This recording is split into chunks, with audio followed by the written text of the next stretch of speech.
Shabbat shalom, Shabbat shalom, Shabbat shalom. Shabbat Shalom. All praises be unto the Most High Almighty Ahaya. This is the Essene Community Church of Christ. My name is Brother Shamar. My name is Brother Tabak. And we'll be bringing you today's Shabbat report/lesson. All right. In today's lesson, we're going to go into an in-depth study and research about the ancient incense worship. All right. Mentioned in scriptures. And we're going to see that this incense worship's even mentioned in the Humane Gospel of the Holy 12, as being part of the pure oblation. Much confusion is there as to what incense worship is, what it consists of, the history on it. And we're going to go into a full detailed research and study on the ancient usage of incense worship and the history of it and its connection with the Israelites. All right. And we're going to clear up a lot of things that pertain to this, especially in the Hebrew community. This is a part of, we see the fringes, we see, them trying to follow the law. We see all of these things, but in the Hebrew community, ancient incense worship isn't prevalent. When you bring them and you ask them about ancient incense worship, nobody is practicing it. Nobody's dealing with it. Nobody's teaching it. Nobody's breaking it down. And it's a part of the law. All right. It's part of the Torah, as some would like to call it. All right. And it's a part of the things that the Most High commanded from us when dealing with the temple. So we're going to take a look at it today, and we're going to see if this is a righteous thing, and we're going to see how the Most High looks at it, and we're going to see how it relates to us and how it relates to his worship. So with that being said, we're going to go to Isaiah 53:1 first. It's not in there.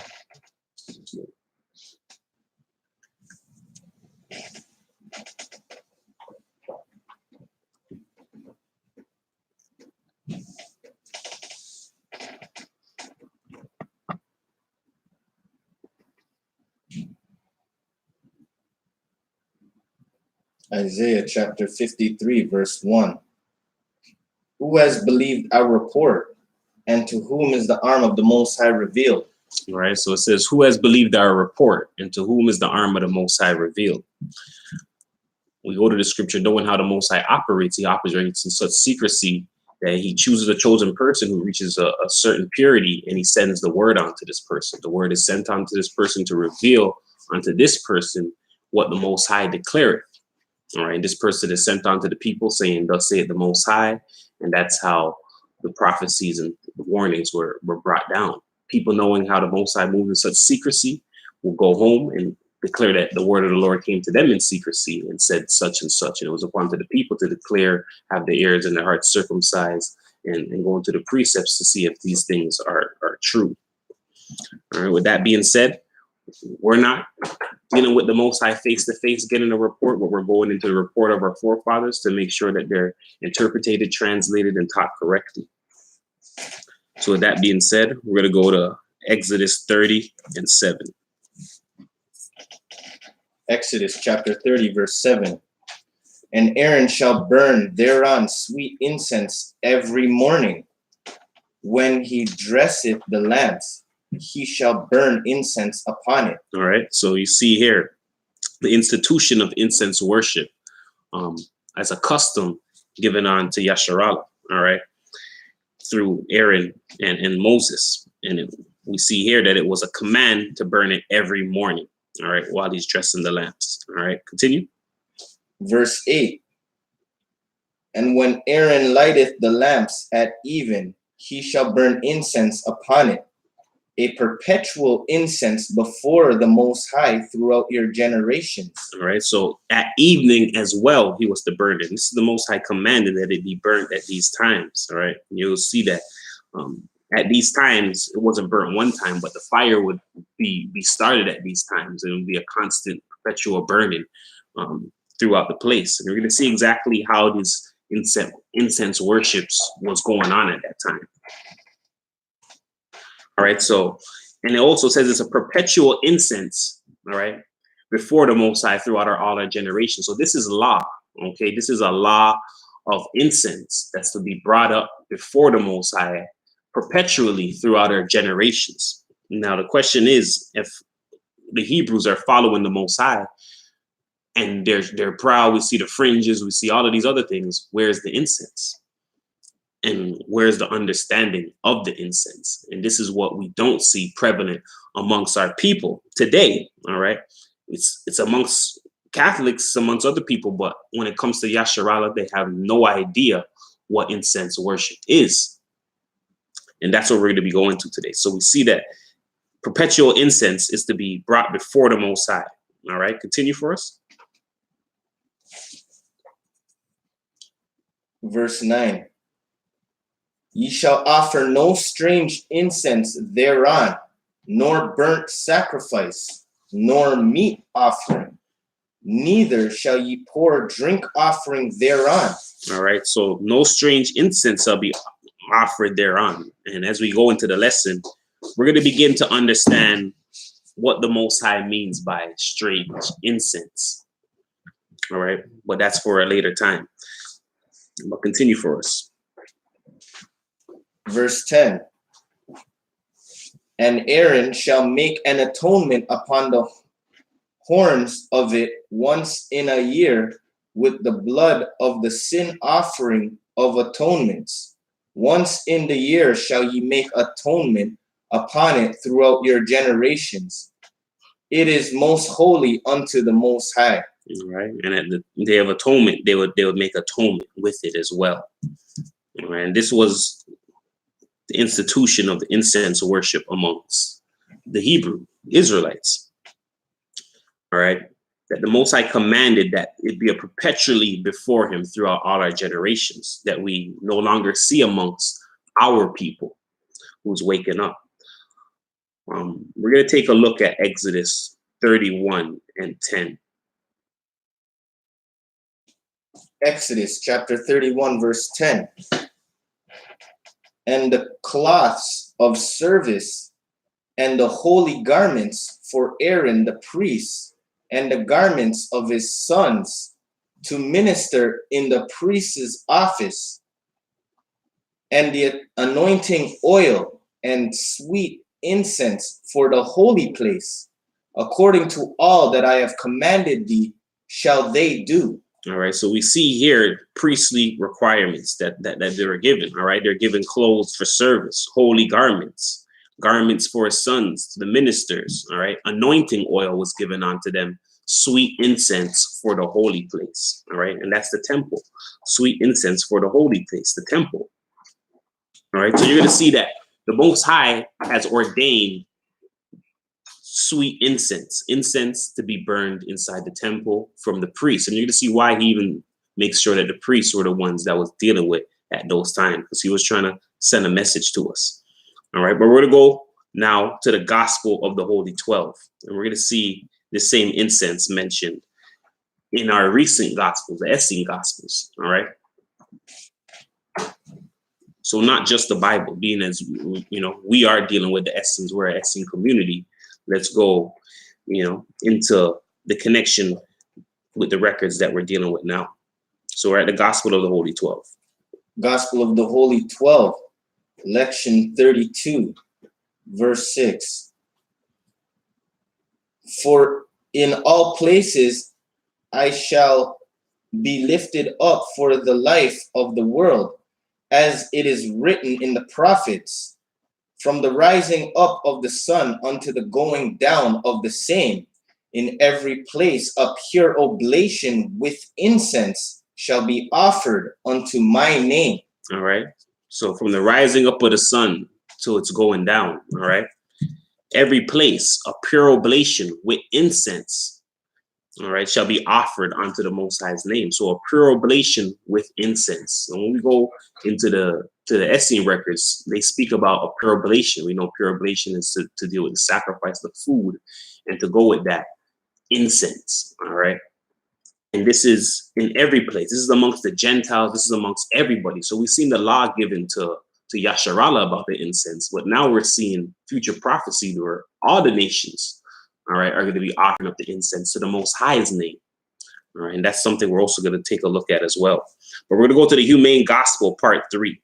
And we're going to see the part where it speaks about pure oblation with incense. So the incense has been taken, and through our history, Yasharala, the incense began to get profane. All right, it wasn't dealing with the pure oblation, as we know what the pure oblation is. Well, Christ is just going to break us down the pure oblation and the incense and what Yasharala was dealing with. So at the humane gospel part 3. Humane gospel part 3. Blood and sacrifices vain do not take away sins. Salaki. And it came to pass that Yeshua was again teaching his disciples in the outer courtyard of the temple. And one of them said unto him, Master and Lord of all knowledge, please tell us of this saying among the priests of the temple. For they say that without shedding of blood, there is no remission of sins. Can then the blood offerings of the law they obey take away sin and wash clean? And Yeshua, knowing that the law of Moses was corrupted by the scribes, who even Jeremiah and Isaiah spoke of, said unto his disciples these words, See ye the temple, the house of the Most High? Daily ye know that thousands of innocents are slain and offered up, and their flesh consumed by men as unlawful food. And yet the prophets cried out with a loud voice that no blood offering of beast or bird or man or woman can take away or wash sin clean. For I say unto ye, how can the conscience be purified from sin by the shedding of innocent blood? Nay, it will only increase the condemnation, for it is sin against the holy law. The holy law the Most High giveth first unto Adam, Enoch, and Noah. All right. So here we see Christ coming and speaking about the law that the scribes corrupted. All right, and mentioning Jeremiah and Isaiah, who spoke of these corruptions of the scribes. All right, and they're asking about the cleansing of sins through the sacrifices and the blood sacrifices. All right, and that them killing for sin only increased it. All right, doing the action only presented it more in their mind state to where it only increased. And then we seen that at the time of the flood. All right, they were doing that, and it only increases as we're seeing now. Evil is increasing, crime rates increasing, everything's increasing as the flesh eating is increasing. All right, we'll continue for us. Save by repentance and amendment only, there can be no remissions of sins. For the prophet wrote, Put your blood sacrifices to your burnt offerings, and away with them, and cease ye from the eating of flesh. For I spake not to your fathers, nor commanded them when I brought them out of Egypt concerning these things. But this thing I commanded, saying, Obey my voice and walk in the holy laws that I have commanded you, and ye shall be my people. But they hearken not, nor incline their ear. And what does the eternal being command to you also, but to do justice, love, mercy, and walk humbly with your power? This indeed is the pure oblation. For it is not written that in the beginning the Most High ordained the fruits of the trees and seeds and the herbs to be food for all flesh? Yea, it is written, but they have made the house of prayer a den of thieves and merchants. And for the pure oblation with incense, they have polluted my altars with blood and eaten of the flesh of the slain. All right, so we see what he's saying. For his pure oblation, they've taken that and changed it for blood, and they're eating of the blood of the slain. And they're profaning the pure oblation that's to be offered up with incense. So even some of the people who are Essenes, all right, because we know that there's some people who are not amongst us who are Essenes that are waking up, and they're dealing with, the pure oblation, and they're missing a part of it. They're not offering it up with the incense. It's the pure oblation and the incense must be brought together. These two things are connected together as pure worship. And Yasharallah started to go off and mix the incense with blood, all right, with flesh worship. And that's what we're seeing that Christ came to put away with. He came to bring us the pure oblation to be offered up with incense. So the incense worship is instituted through Yasharallah. And we see here, even through Christ, Christ is still saying that's instituted. He's bringing a pure oblation to be offered with the incense. All right. And the incense was to be offered unto his name by all the Gentiles. So these are future prophecies to come, showing you that incense is still a big part of our worship, and it's something that us as a people, especially of truth, have to understand and get correct. And that's what we're here to do today. Continue for us. So I say unto you now, shed no innocent blood, nor eat ye flesh ever, but walk uprightly, love mercy, and do justly. For if ye be humane, and keep my laws and commandments, your days shall be long and pleasant in the earth, and good health shall cling unto you, even in old age of many years. All right. So if you deal with the pure oblation and incense, good age, good health, all of these things is coming onto you. Remember, we're in the humane gospel, all right, which is dealing with life, health, all of this. And that's a big part of the sacrifice as well. All right, dealing with things that actually are good for you and healthy for you. And the pure oblation is offered up with incense, and there's no word or any warning given against incense. All right, none.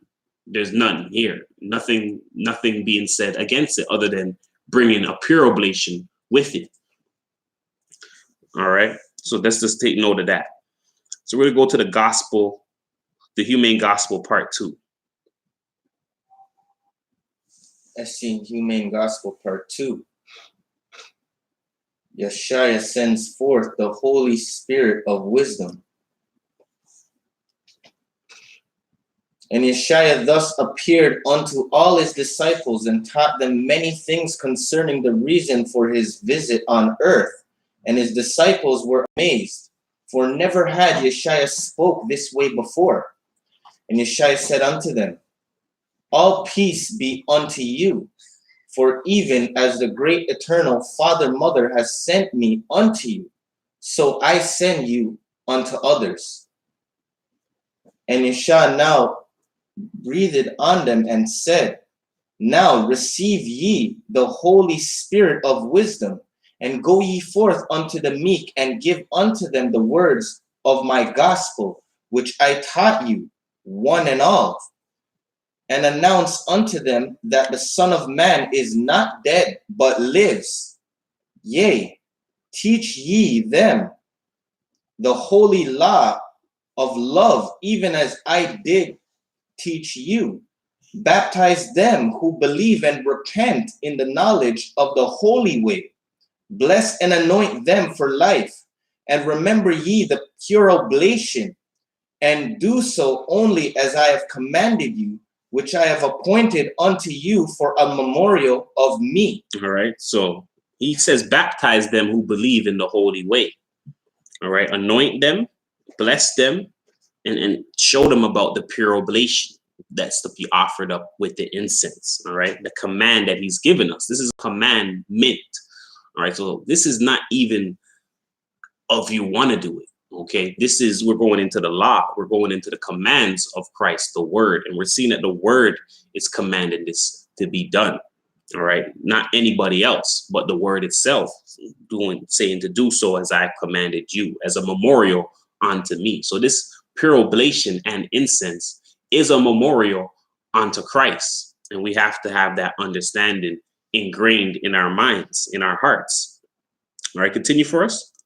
For lo, I have given my all, that the sin against humane love may be forgiven of men and angels.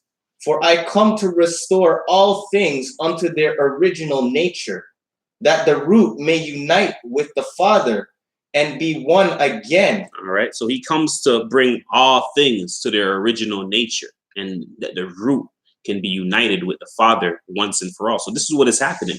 From a long time, the incense, even in Yasharala, got put into their blood sacrifices, and Christ is coming to unite and bring the clarity on the purity that is supposed to be used with. And we're here bringing the clarity on exactly what it is in our day and age, being that it's been hidden away from the people. All right, continue.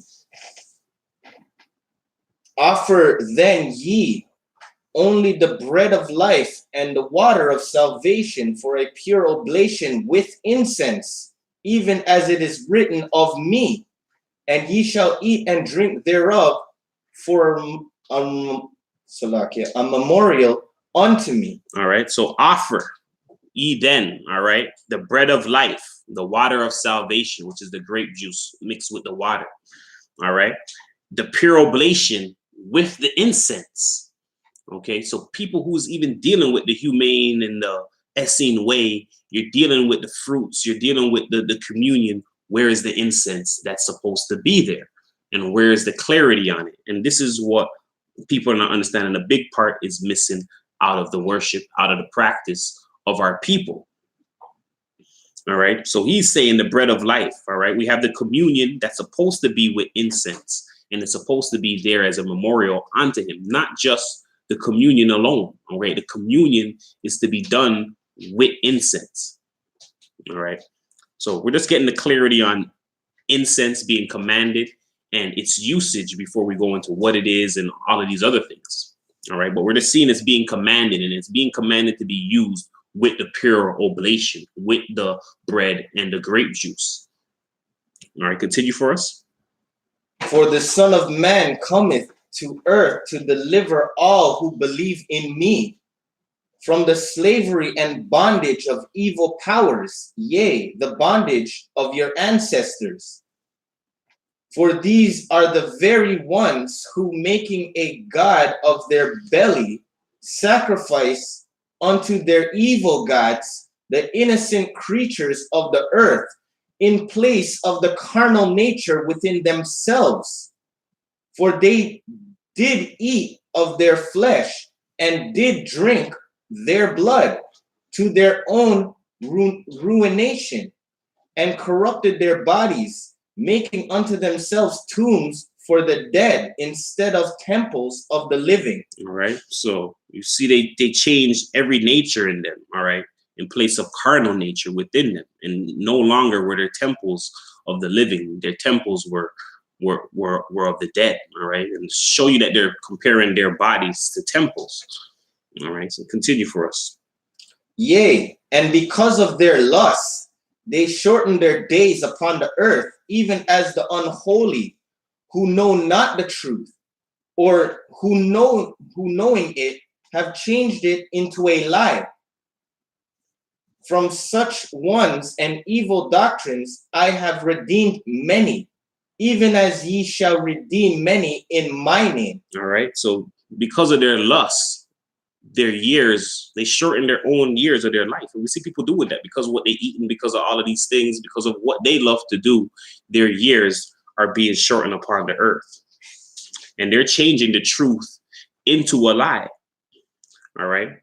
And such ones, they're making up evil doctrines. And Christ is saying he came and saved many from these evil doctrines. He redeemed many, and we're redeeming many by bringing these truths out. All right. Continue for us. Therefore, tell ye these things to all those of righteous hearts, that they may know the truth and be saved. For even as I send you, send ye others also. For I say unto ye, ye are not alone, but the Holy Spirit of wisdom shall guide you in all things. Fear not, nor be of faint heart, but take courage in the strength of all wisdom and prayer. All right. So take courage in the strength of all wisdom. All right. And prayer. And this incense, this is not a light topic. This is a big topic that's dealing with worship, that's dealing with praise. And that's what comes we're taking today to go into the ancient history of the incense worship. So we see it being established among Yasharala.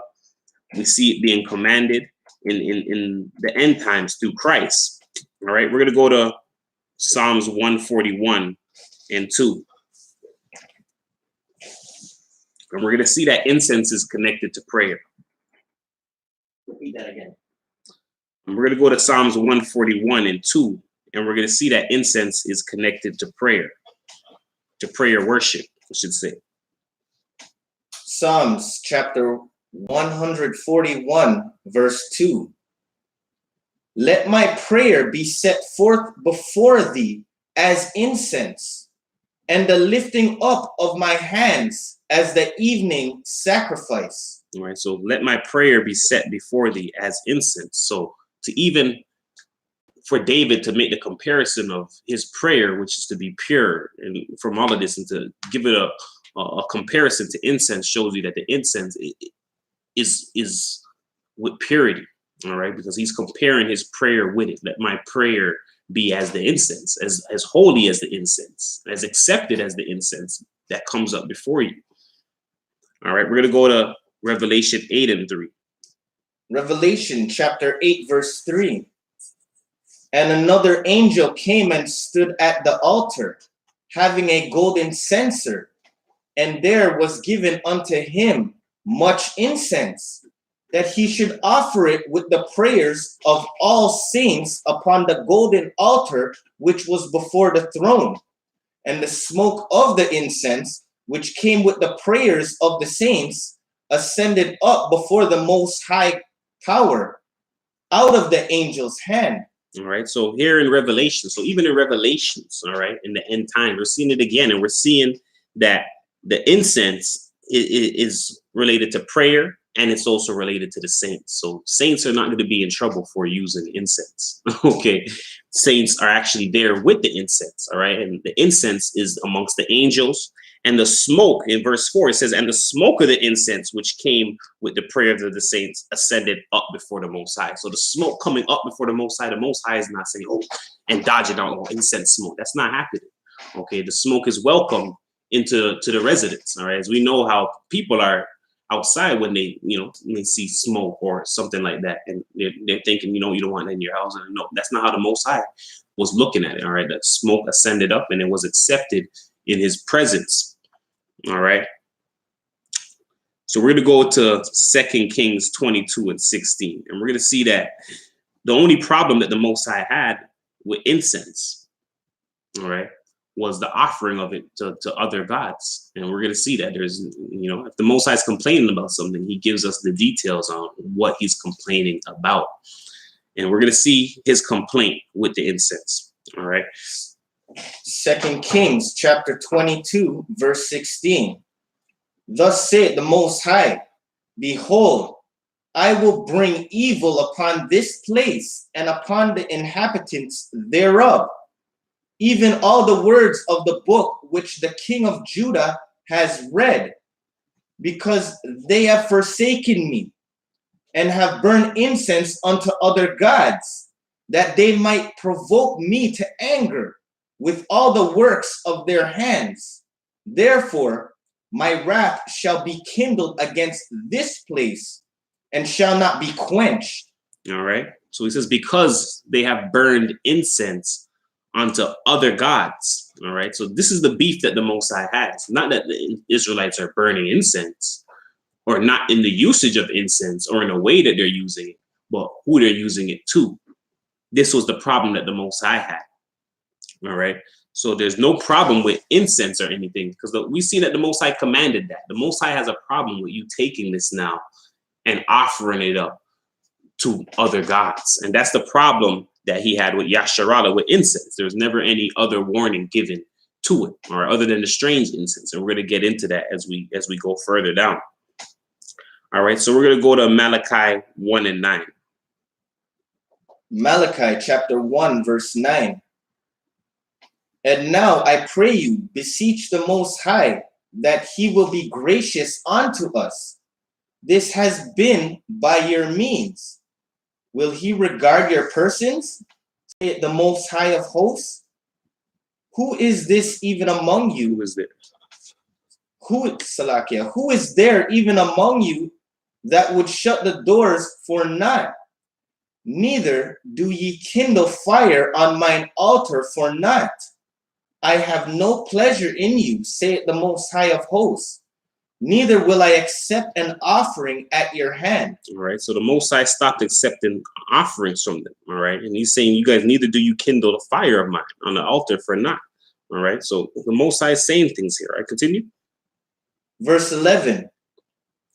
For from the rising of the sun even unto the going down of the same, my name shall be great among the Gentiles, and in every place incense shall be offered unto my name, and a pure offering. For my name shall be great among the heathen, saith the Most High of hosts. All right. So here we see he's saying, all right, he rebukes their offering and says, you know what? I'm going to be only accepted the incense from you guys, but everywhere amongst the Gentiles, everyone's going to offer it now. And it's going to be offered with a pure offering. And this is the foreshadowing of the humane gospel. All right. And Christ bringing the pure oblation to be offered with the incense. That the Most High is telling them the pure offering is going to be coming with the incense soon. And it's going to be among the Gentiles as well. And you're going to see that the Gentiles are dealing with the pure offering. All right. Well, continue for us.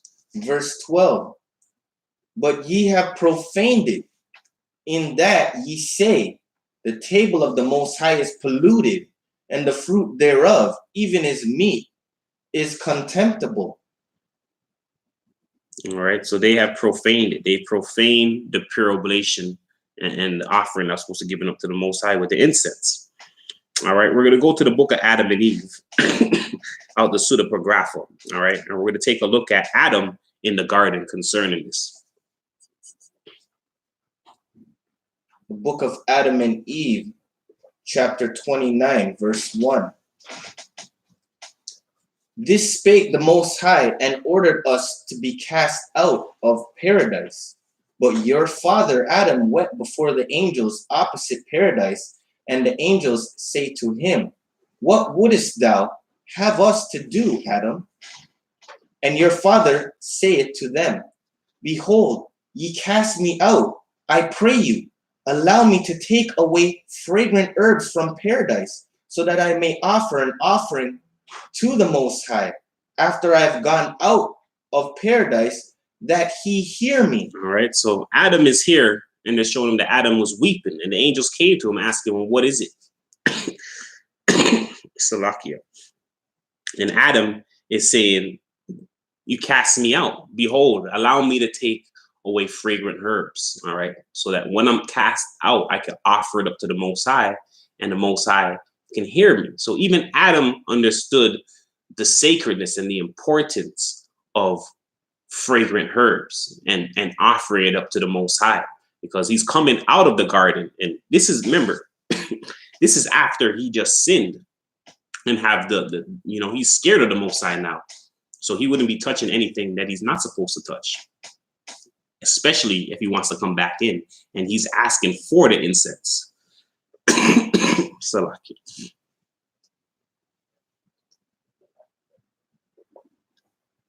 All right, he's asking for the incense to help him get back in, knowing that the Most High accepts that.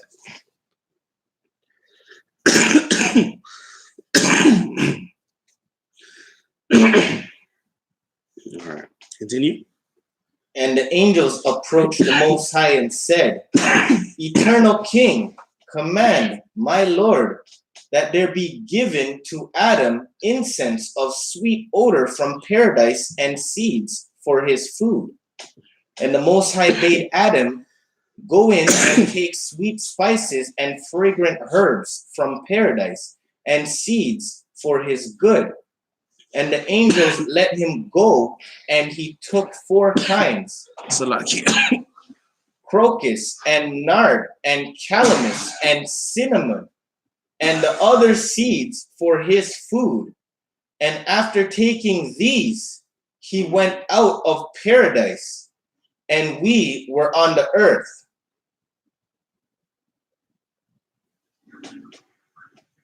Stop.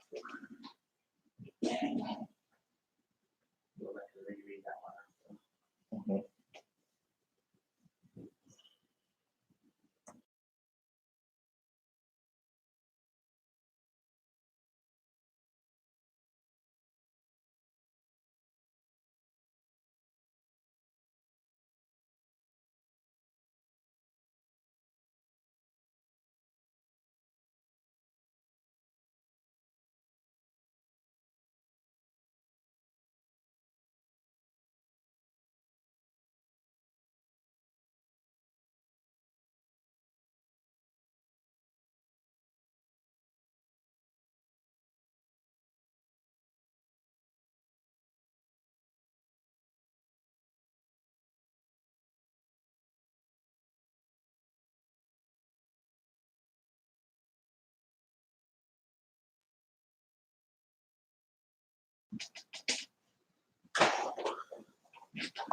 Scratched already?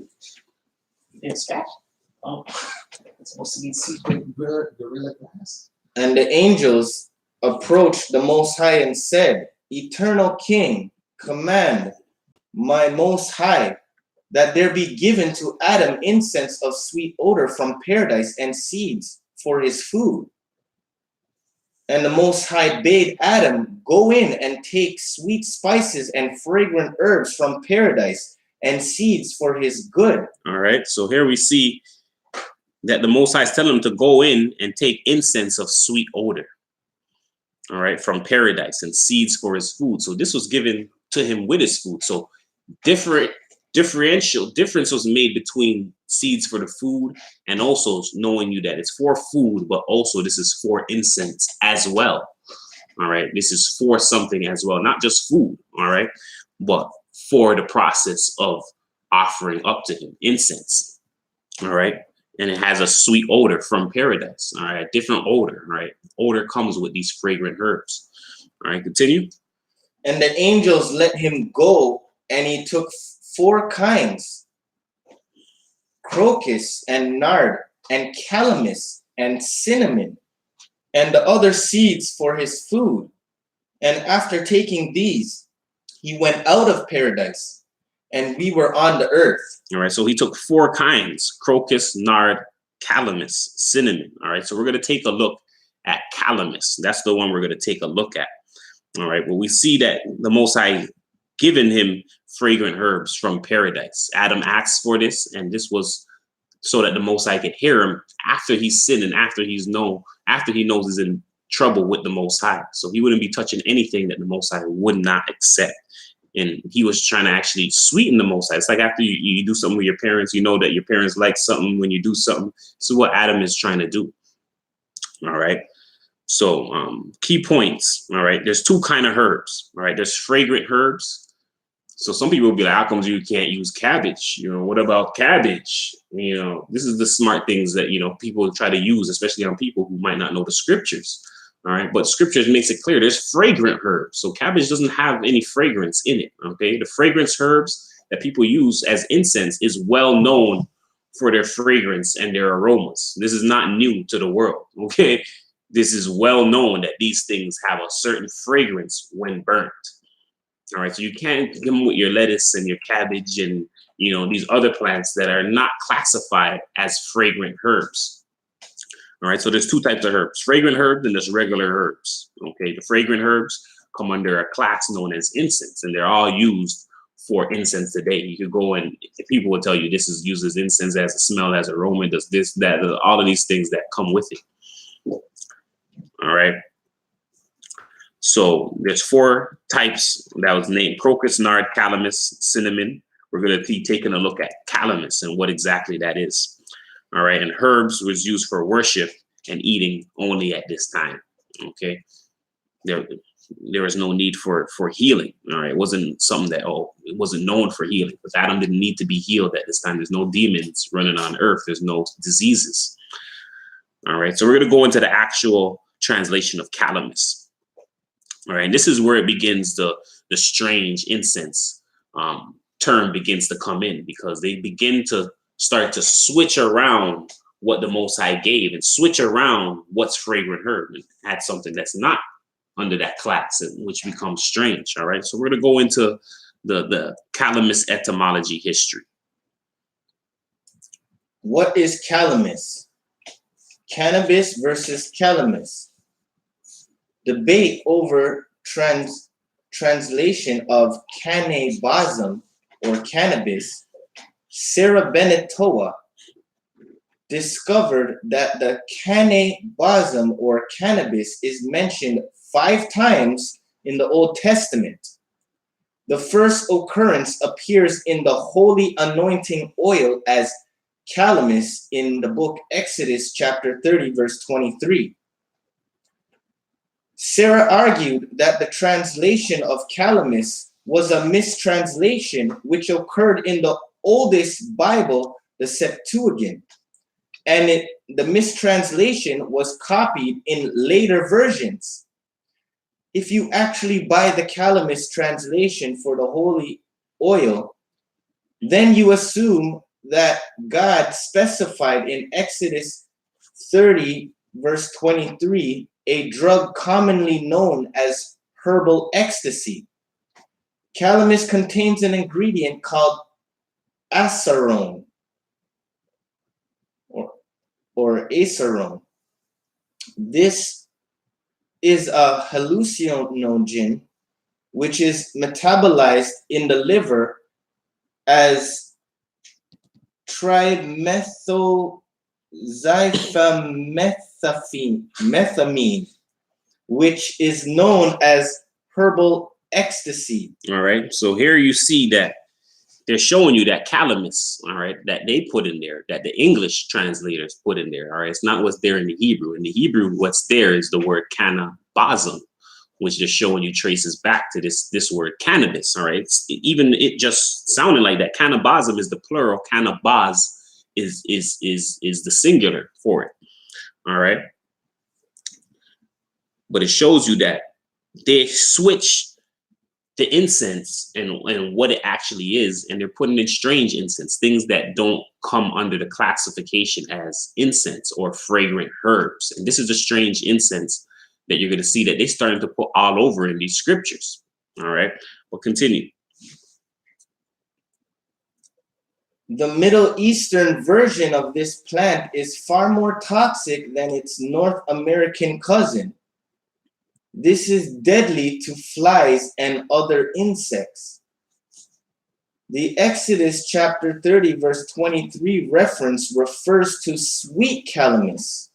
If you look at this in the Strong's Concordance, where they spell this as kane rather than cane, they pronounce this as kana, a reed. Calamus and cane are listed as possible translations. All right, so they show you it's canna, all right, cannabism, sweet cane, all right, that they translate. That's what they translated it as. All right, we'll continue. The term sweet, used in Exodus chapter 30, verse 23, in Hebrew is basm. According to the Webster's New World Hebrew Dictionary, basm is perfume, scent. The concordance, the Hebrew is basm, number 1314, fragrance, by implication, spicery. Also, the balsam plant, smell, spice, sweet, sweet odor. In some Bibles, sweet calamus is translated as aromatic or fragrant cane. It is where the basm is fused to the word kane or kane that the cannabis translation becomes apparent. So then to pronounce this, we have cannabism, and is spelled in the English cannabism or cannabism. In 1936, Sarah Bennett Toa, later known as Sula Bennett, an etymologist from the Institute of Anthropological Sciences in Warsaw wrote a treaty, quoted, tracing one word through different languages, end quote. This was a study on the word cannabis based on a study of the oldest Hebrew texts. Although the word cannabis was thought to be of Scythian origin, Bennett's research showed it had an earlier root in the Semitic languages such as Hebrew. Bennett demonstrated that the ancient word for cannabis is cannabism. All right. So cannabis. If you go and look it up, how you go look up etymology, all of these things, and you go do that, it only comes back to the Hebrew cannabism. All right, which it's still, you can see it's a direct transliteration of. Okay. So they show you that the evil one is slipping in strange incense, things that don't even come under the class as fragrant herbs. All right. And this is what's being done with the most important one out of all of them, which is the cannabism that's inside the holy anointing oil that's in all of these things. All right. So we're going to see now continuation, the connection to the Israelite migration. All right. The cannabis and its collection to the Israelite migration. This connection, Salaki, to the Israelite migration. Sarah Benatoa of the Institute of Anthropological Sciences in Warsaw is quoted in the Book of Grass as saying, the astonishing resemblance between the Shemitic cannabis and the Scythian cannabis leads me to suppose that the Scythian word was of Semitic origin. This etymological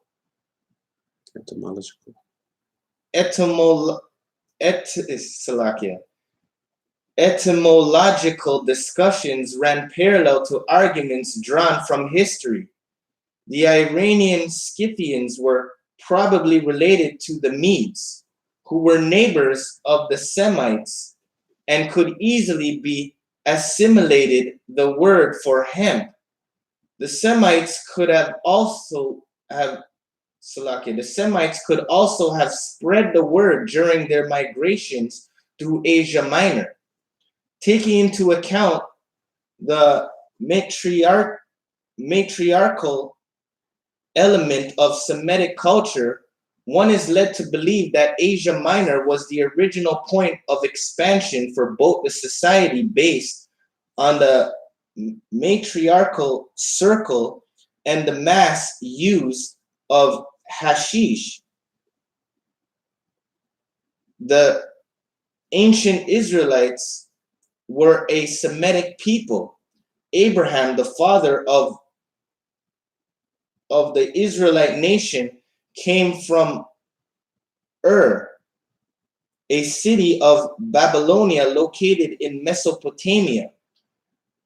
The Israelites migrated throughout Asia Minor and could easily have spread the religious use of marijuana. All right. So they're showing you that in Asia Minor, we're going to go through some of, historical things on Asia, but in Asia Minor, the Taoists, the Buddhists, all of these people that's in those areas, they adopt incense worship. And in their incense worship, they're known for using hashish. They're known for using cannabis in their ceremonies. All right. And they're showing you that the Israelites migrated these ways. And this is where the stuff's taking place from. They're showing you that no other nation knew about these things. It's coming from the migration of the Israelites, starting up all the way up into Asia, the mixing of the word going into another culture, all of these things that's tied with it. All right. So we're going to continue. All right. And we're going to go now to the cannabis and its connections from Asia Minor and all of that, leading down to the Essenes. All right, so we're just going to go to the chart here that I placed in there, and we're just going to read some historical facts that are timeline that's on this chart. 2700 BC, China, listed in Shen Nung's Pharmacopoeia. All right, so this is showing you the history of documentation, recorded history of cannabis in these cultures on this side. All right, continue. 2000 BC, Egypt, made as a drink in ancient Thebes or Thebes. 1000 BC, India, used as a herbal medicine. 500 BC, Persia, the principal sacrament of the Zoroastrians. 500 BC, Tibet, considered a most holy plant. All right, so in Tibet, all right, the cannabis is considered a most holy plant. And we know the Tibetan people and their lifestyle, how they operate, is closely related to that of an Essene type lifestyle. They even have stories of Christ coming there and all of these things. All right, but continue. 450 BC, Scythia, inhaled as an intoxicating incense. 200 BC, Israel, used as a medicine by the Essenes. All right, so 200 BC, they have documentation that it was used as medicine by the Essenes. All right, continue. 700 AD, Middle East, brought divine revelation to Sufi priests. 1200 AD, Europe, banned as a medicine by the Inquisition. All right, so 1200 AD, the banning of it, all right, in Europe, all right, banned as a medicine that started to happen. We see that it's the European conquistadors that started to do this. All right, continue. 1480s AD, Italy, criminalized by Pope Innocent the Eighth. All right, so in history, if you go look up Pope Innocent, all right, Pope Innocent in the 1480s, all right, came out with this huge thing against the cannabis plant. All right, continue for us. 1835 AD, France, Club de Hachechins established. 1895 AD, Britain, the Indian Hemp Drug Commission report published in 7 volumes. Cannabis also has links to Christianity throughout the Ethiopic Coptic Church, held to have been established by Saint Mark in 45 AD. All right, so the Ethiopian Coptic Church is an ancient church order from the Ethiopians, all right? And they're big on orthodoxy, and they're big on making claim that they get their teachings that hasn't been touched, all right, or it has, but they know it, you know, it's in its more purity than the other people's, all right, and they're getting it from Saint Mark, all right. Saint Mark is a saint that was sent to Africa. His duties was to deal with Africa. All right, he set up a church in Alexandria, and he brought it to Egypt and Ethiopia. So that's all comes. They would know Saint Mark. Even if you check the New Testament, you'll see that Saint Mark was sent on to these areas. All right, Saint Mark was the one dealing with Africa. So a lot of Africa give praise to Saint Mark because he's the one that brought them the truth of Christ at those times. All right, so they made connection, and also with the Ethiopian church, they make connection that they don't say they deal with the Levitical priesthood. They always state that they were dealing with the sons of Zadok. All right, before I even knew about the Essenes and sons of Zadok, reading the Ethiopians and dealing with the Ethiopians, they always big on the Zadokite priesthood. That's the priesthood they have that they speak about. They don't even speak about a Levitical priesthood. They only term it as Zadokite priesthood. All right, but continue for us. The Copts claim that marijuana as a sacrament has a lineage descending from the Jewish sect, the Essenes, who are considered responsible for the Dead Sea Scrolls, with influences that go as far back as neighboring Thebes. All right, so they say the Copts, all right, so this is the Ethiopian church, all right, they have an understanding that the herb goes back to the lineage and goes back to the Essenes and goes back to the sons of Zadok, as I was stating. All right, continue. it is the Coptic view that cannabis played an important role in early Christian and Judaic rituals as a sacrament burned in tabernacles to commemorate such times as the communication with the Most High on Mount Sinai by Moses and the transfiguration of Christ. All right, so they say it was used in Judaic rituals. We just went to Exodus 30. We just seen the command for incense. We just went to the gospel of the humane gospel, and we seen the command there with the pure oblation, that incense is a crucial part in the worship of the Most High.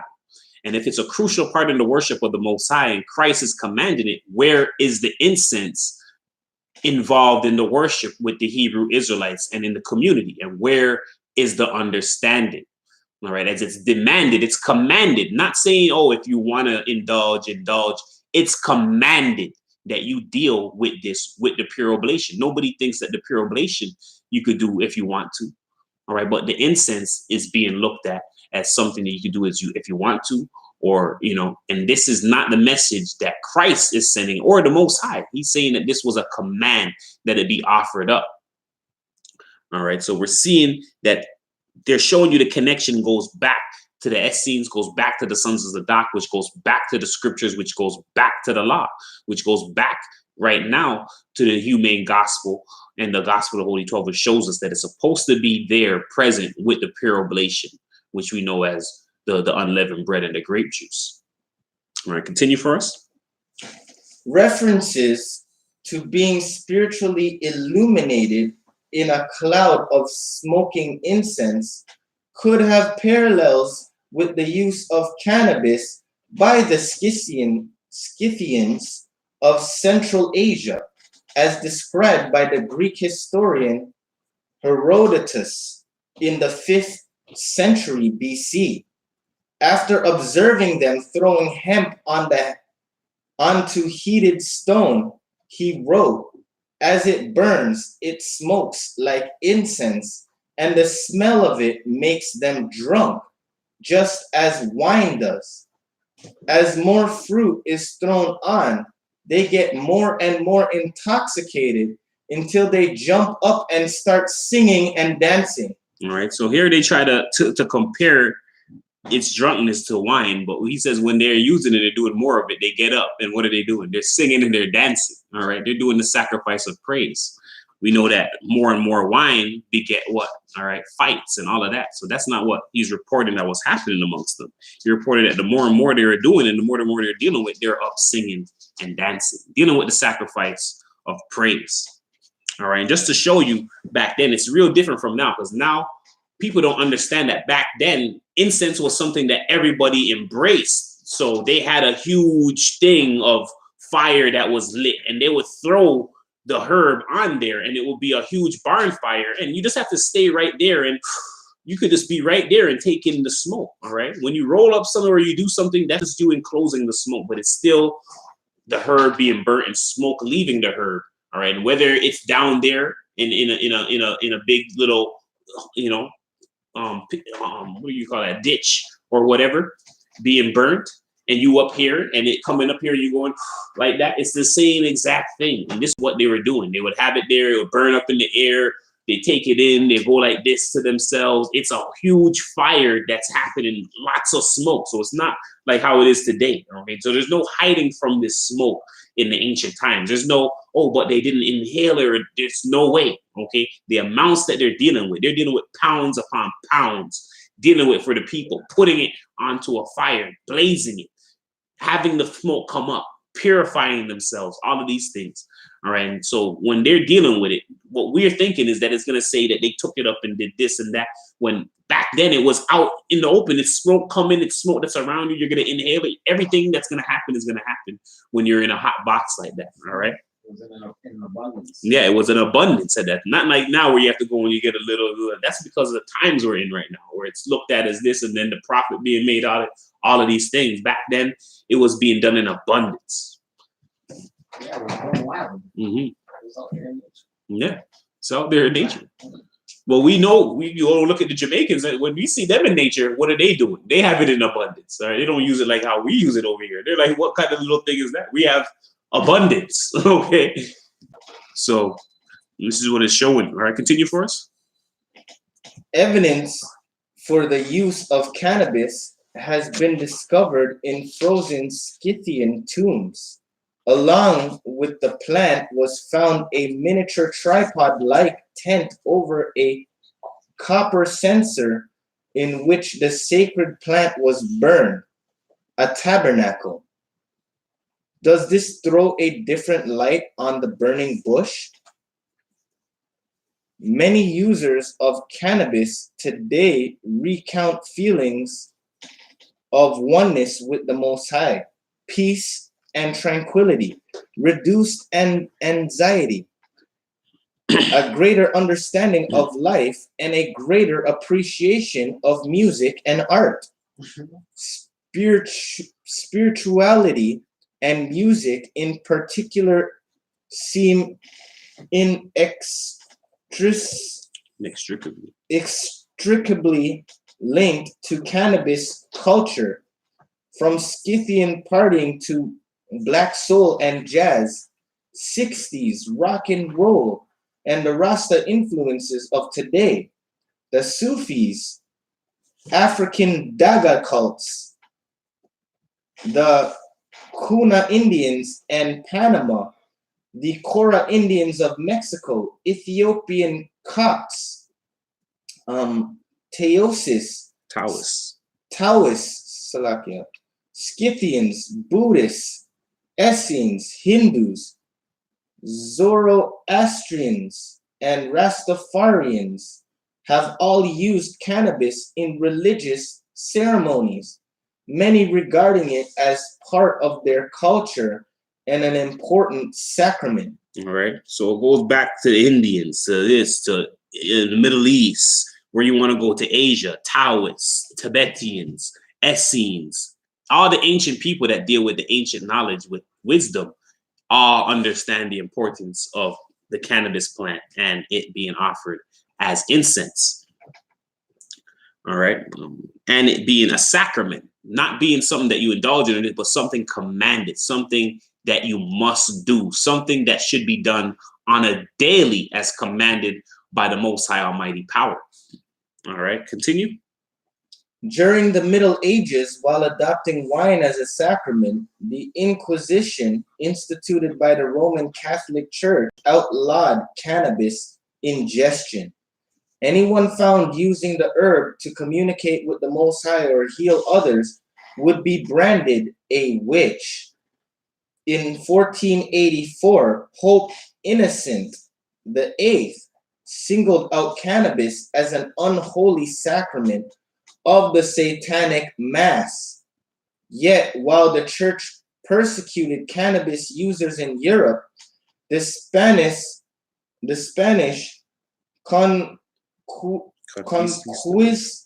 conquistadors were busy planting hemp around the New World to provide raw materials for, among other things, sails, rope, and clothing. All right, so this is during the Middle Ages. All right, the Roman Catholic Church, they are the ones that began to start the ban on the incense. All right, and start to say people dealing with this is going to be put under the class of a witch. And that's what people look at you now if you deal with incense cannabis. People was looking at you like, yo, what are you doing this person? This is the look that they put on this thing. And this is what Satan does. Remember, this is his society. So if he was okay with it, the society would have been long okay with it and it would have been used outright. The same way we see that his tobacco, cigarettes is being used outright, okay, and allowed by the populace. And we know what they're doing with all of that. All right, putting, they tell you about 2,000 chemicals into this thing. All right, taking the pure plant that the natives have and splicing it and only giving people their variation. All right, then in 1484, it shows you Pope Innocent VIII single-handedly outlaws cannabis and says that it's part of the Satanic Mass. And this had been happening for a long time, where incense and Satan has been connected, and no longer the Most High and incense, but incense and Satan. When you see that, your mind goes to Satan. When you see smoke, you think of Satan. All right, and that's not to be, and that's what we're seeing happening. All right, and this goes into in the end times where the demonization would happen, and we're going to go into that a little later. But let's go to the book of Adam and Eve, and we're going to see how the Most High looks at incense and how he looks at smoke. All right. Book of Adam and Eve, chapter 31, verse 1. After these things, the Most High said to Adam, "You asked me for something from the garden to be comforted therewith, and I have given you these 3 tokens as a consolation to you, that you trust in me and in my covenant with you. For I will come and save you, and kings shall bring me, when in the flesh, gold, incense, and myrrh. Gold as a token of my kingdom, incense as a token of my divinity, and myrrh as a token of my suffering and of my death. But, O Adam, put these by you in the cave, the gold, that it may shed light over you by night, the incense, that you smell its sweet savor, and the myrrh, to comfort you in your sorrow." All right. So this was consolation unto the Most High, gave it to him as consolation, as comfort, as sympathy, as something to hold him during these times. All right. And for his covenant with him. And he gave him the incense, he says, as a token of his divinity. So incense, the smoke, everything that comes with it is a reflection of the Most High's divinity. Now, the Most High's divinity cannot be limited in any way. All right. And if he's comparing the incense with his divinity, which part of the incense could have any part of evil within it? Okay, because it's being compared to his divinity. It's a representation of divinity. There can be nothing about it that could go against the Most High if it's a representative, it's symbolic for his divinity.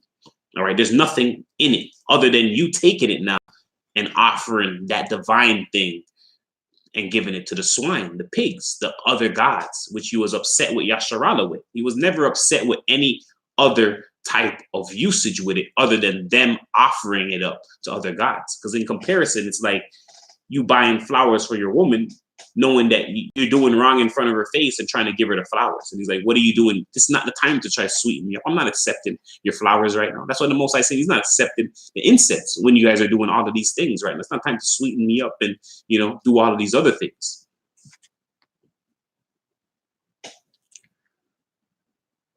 All right. So the incense was for its smell and its sweet savior. All right. We're going to go to Deuteronomy 33 and 8. And we're going to see a command, another command in the law.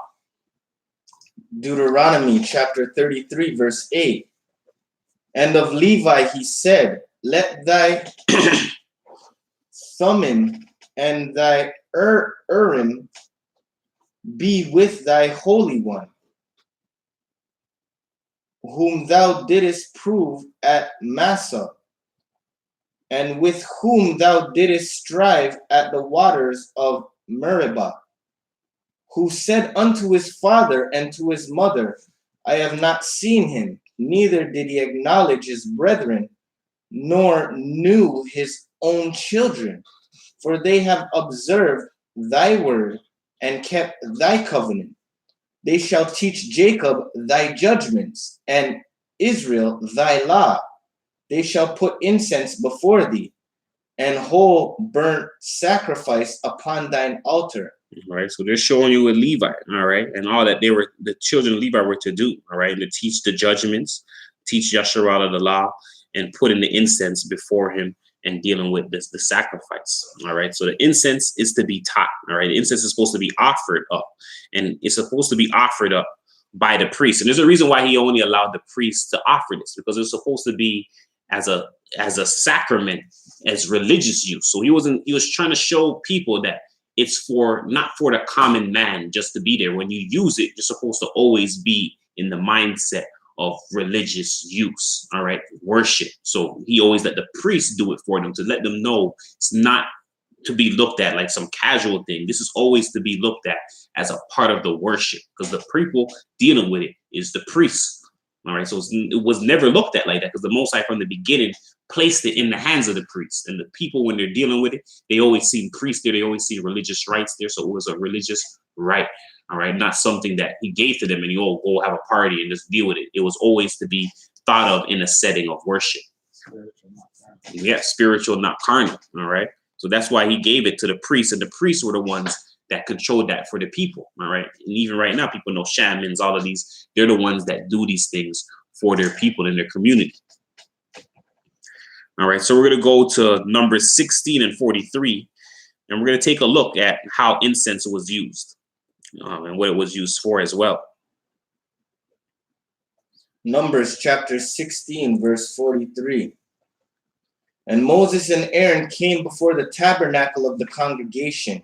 And the Most High spake unto Moses, saying, Get you up from among this congregation, that I may consume them as in a moment. And they fell upon their faces. And Moses said unto Aaron, Take a censer and put fire therein from off the altar, and put on incense, and go quickly unto the congregation, and make an atonement for them. For there is wrath gone out from the Most High. The plague is begun. All right. So here we see Moses and Aaron there, and you see Yasharallah starting to go against the Most High. All right. And the Most High's anger being kindled upon them. And Moses and Aaron are saying, quickly, let's go take the censer. Let's get the incense. Let's burn it for the Most High, and let's make an atonement.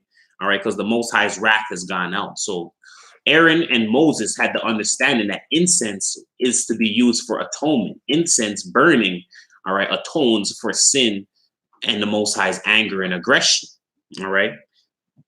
So incense was used for atonement as well, all right, to say sorry. And we see that because why? Adam outside of the garden asked for the incense. Why? Because he wanted to say sorry after and make an atonement to the Most High, all right? So the thought process in using incense should never be, will the Most High look at me like this or like that? Because none of the people we see using it had that thought process. They had the understanding that the Most High using this would allow me and accept me.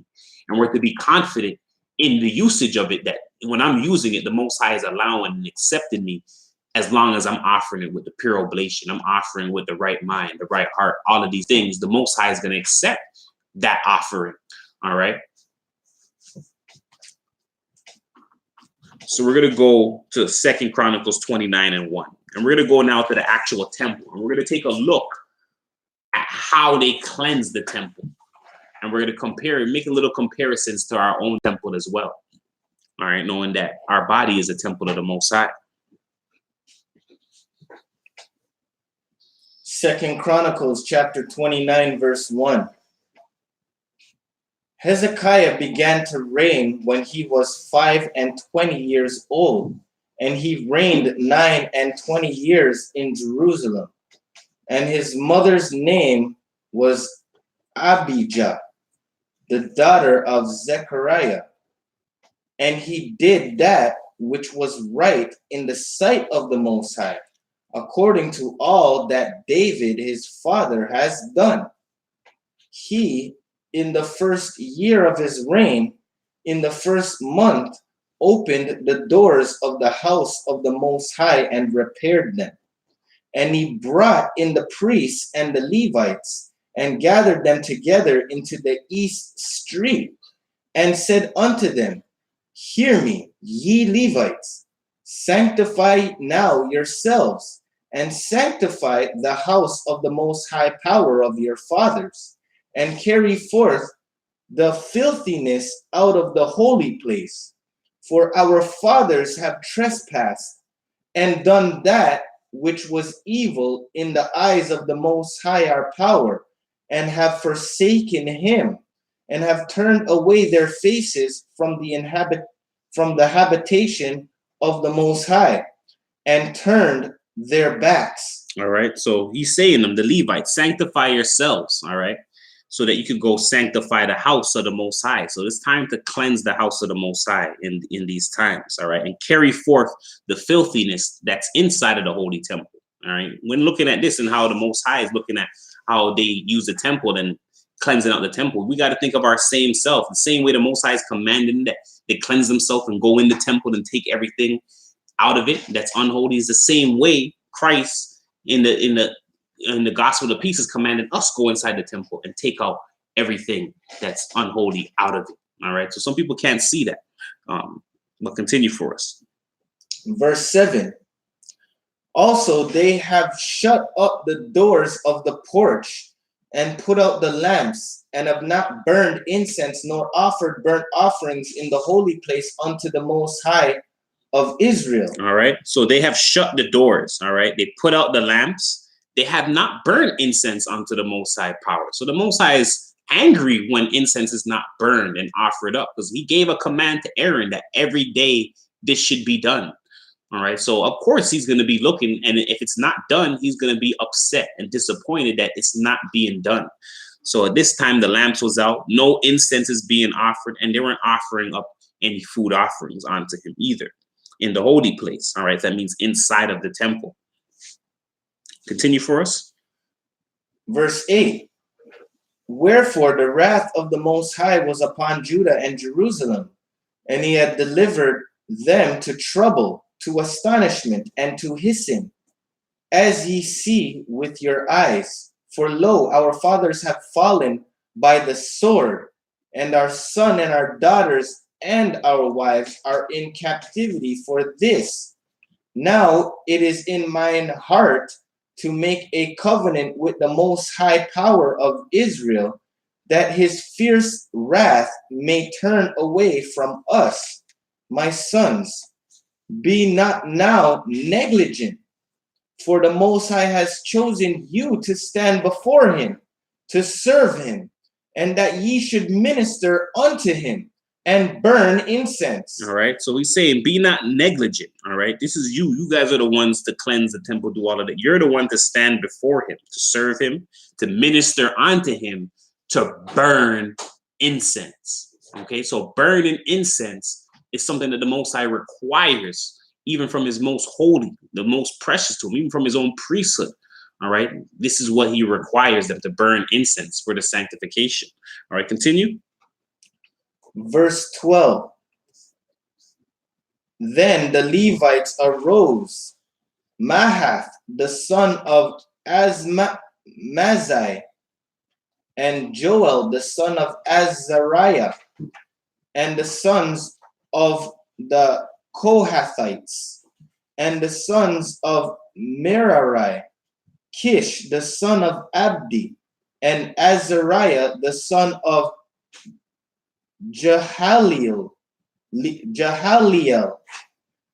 and of the Gershonites, Joah, the son of Zimmah, and Eden, the son of Joah, and the sons of Elizaphan, Shimri, and Jael, and the sons of Asphah, Zachariah, and Mattaniah, and the sons of Heman, Jehiel, and Shimei, and the sons of Judithon, Shemaiah, and Uziel. And they gathered their brethren and sanctified themselves, and came according to the commandment of the king by the words of the Most High, to cleanse the house of the Most High.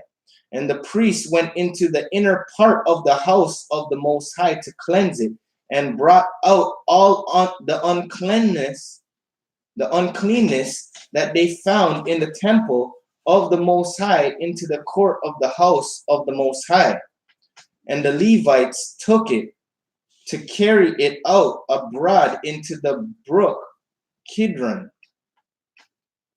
And they began on the first day of the first month to sanctify. And on the 8th day of the month came they to the porch of the Most High. So they sanctified the house of the Most High in 8 days. And in the 16th day of the first month, they made an end. Then they went into in to Hezekiah the king, and said, We have cleansed all the house of the Most High, and the altar of burnt offering, with all the vessels thereof, and the showbread table, with all the vessels thereof. Moreover, all the vessels which King Ahaz in his reign did cast away in his transgression, have we prepared and sanctified, and behold, they are before the altar of the Most High. All right, so here we see the priests being sanctified, told to come up to offer the incense, to go inside the temple, to cleanse out the temple, to bring everything defiled out. And these are the same things we do to the body, knowing that the body is the temple. It's been given over to Satan. We have to do the exact same things they did to the temple, going inside the incense, all of these same things. All right, we're now going to go to the definition of incense. Definition of incense out of the Strong's Concordance, Strong's number H7004, Hebrew word katarath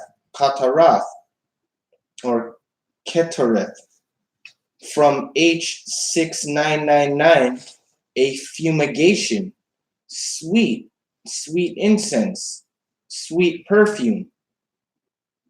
All right, so a fumigation, sweet incense, sweet perfume. So we see it says a fumigation. We're going to go into more detail of what fumigation is.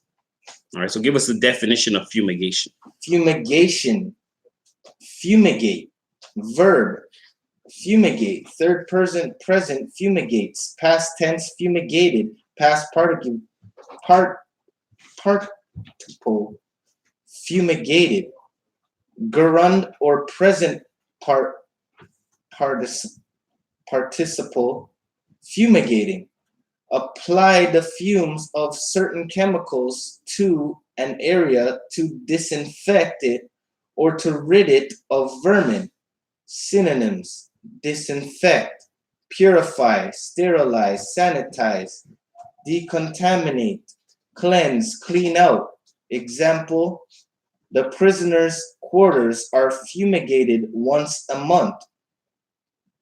Adonyms: soil, origin, mid-16th century, earlier late Middle English as fumigation, in the sense, quote, the action of perfuming, end quote.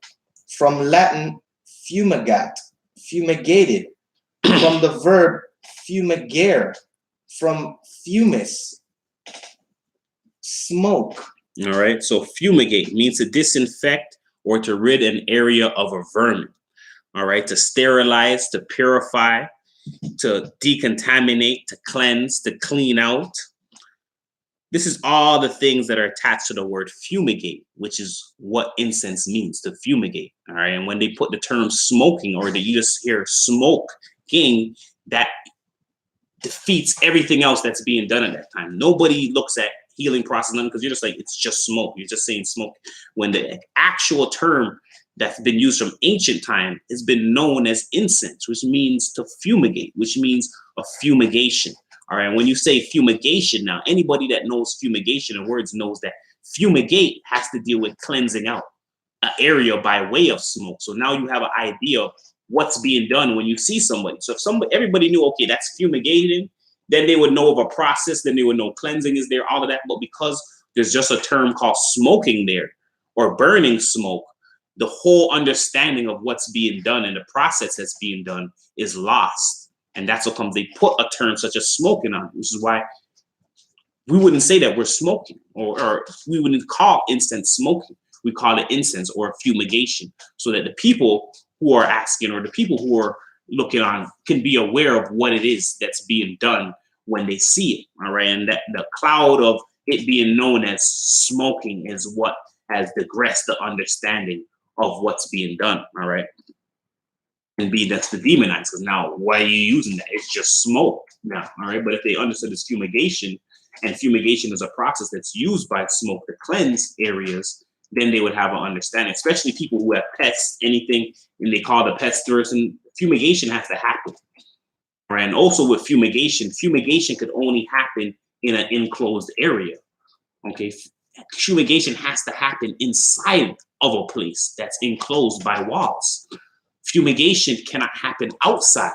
Okay, that's not fumigate. Fumigate means a closed area that's closed in to where the smoke can be trapped in, and all that smoke gathered in that place now does the cleansing. That's a fumigation. All right, fumigation is not done outside where breezes blow and all of these things is happening. All right, we see that nowhere in here the Most High commands it to be done outside the temple. All right, the smoke of it is to be done inside. We're gonna go to the Strong's word that it comes from, 699. It gives us a little more clarity. I put it in the chat there, in the community chat.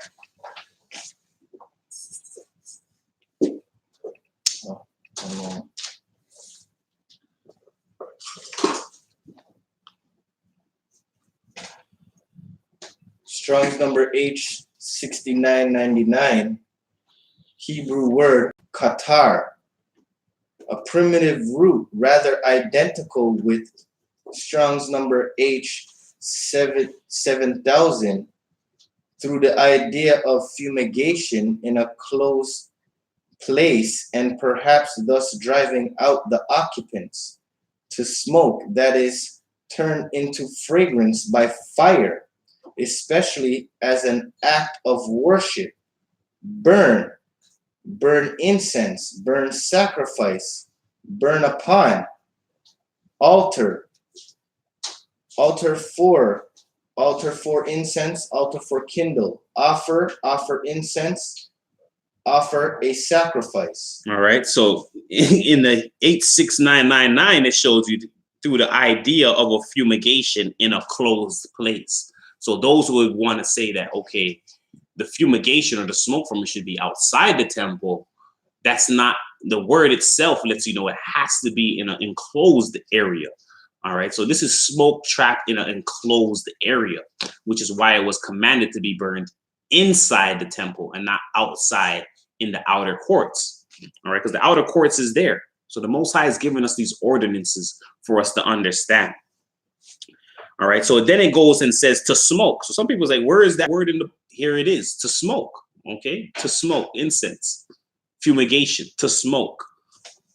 All right, turned into fragrance by fire. So it's even showing you the process. So it has to be changed by fire and turned into a fragrance that comes with what? Smoke. There's not just a fragrance there. How do you know the fragrance is there? By the smoke being present. All right. And this was to be kindled to offer incense as a sacrifice. So the word lets you know that this is a fumigation that has to be done in an enclosed area. And that's where the smoke is gathered. And this drives out occupants. And these occupants, we know, are demonic entities, negative energies. That's why the Most High is cleansing these things. All right. So we're going to go to Revelations 15 and 8.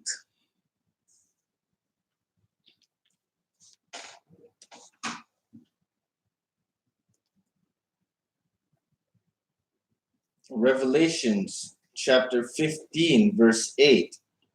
And the temple was filled with smoke from the glory of the Most High and from his power. All right, so the temple is filled with smoke. All right, so the smoke is not outside of the temple. All right, within the temple ought to be filled with smoke and the fragrance.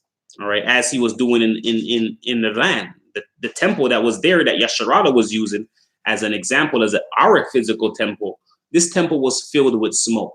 And even in Revelation, it's showing you that the temple, which we all know is going to be us, is going to be filled with smoke. All right, and this is the incense and the pure oblation. We're going to go to the Encyclopedia of Britannica for the definition of incense. Encyclopedia Britannica definition of incense. Incense, the perfume, fumigation arising from certain resins and gum resins, barks, woods, dried flowers, fruits, and seeds when burnt, and also the substances so burnt. All right. So in the Encyclopedia Britannica, all right, showed you that fumigation, all right, incense is a fumigation and it involves resins, gum resins. We're going to go into gum resins, what a resin is, all of these things, all right, but also bark, wood, dried flowers, fruit, seeds when burnt, and also substances so burnt, all right. This all go under the class of incense, all right. Continue.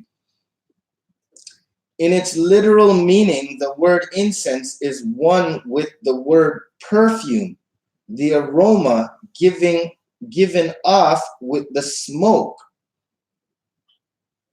of any odoriferous substance when burnt.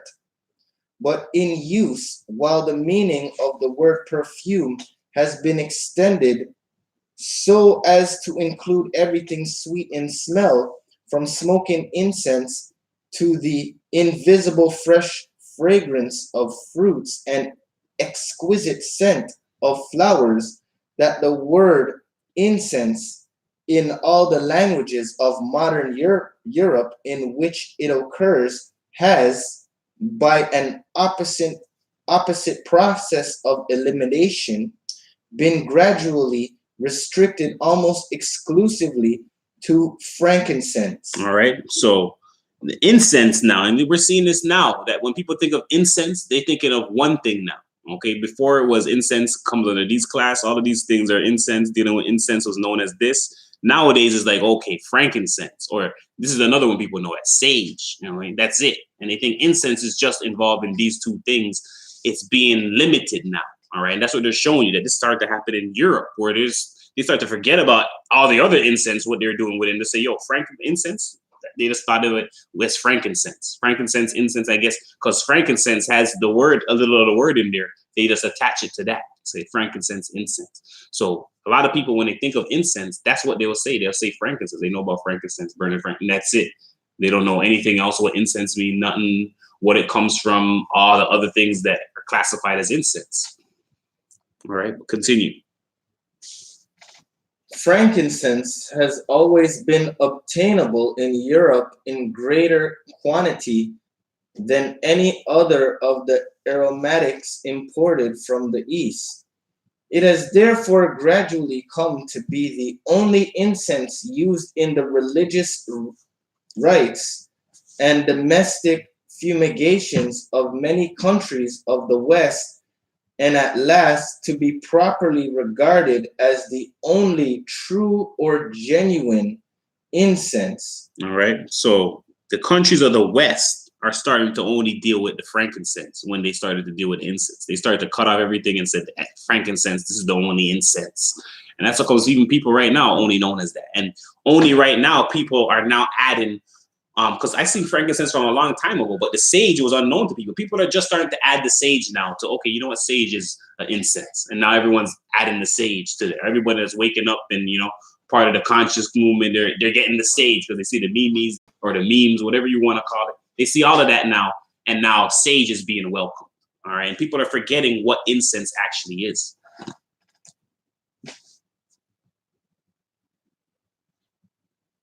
All right, people are forgetting what incense actually is, and the classification it comes under, and the fragrant herbs and the resins and everything that comes with the incense has been forgotten, and it's just being attached to two little things: frankincense or sage. Now in our time, frankincense and sage, that's all people know about incense. And then they walk around their house, they have no idea the history of it and what its usage was and what they're actually doing and what they should be doing with it.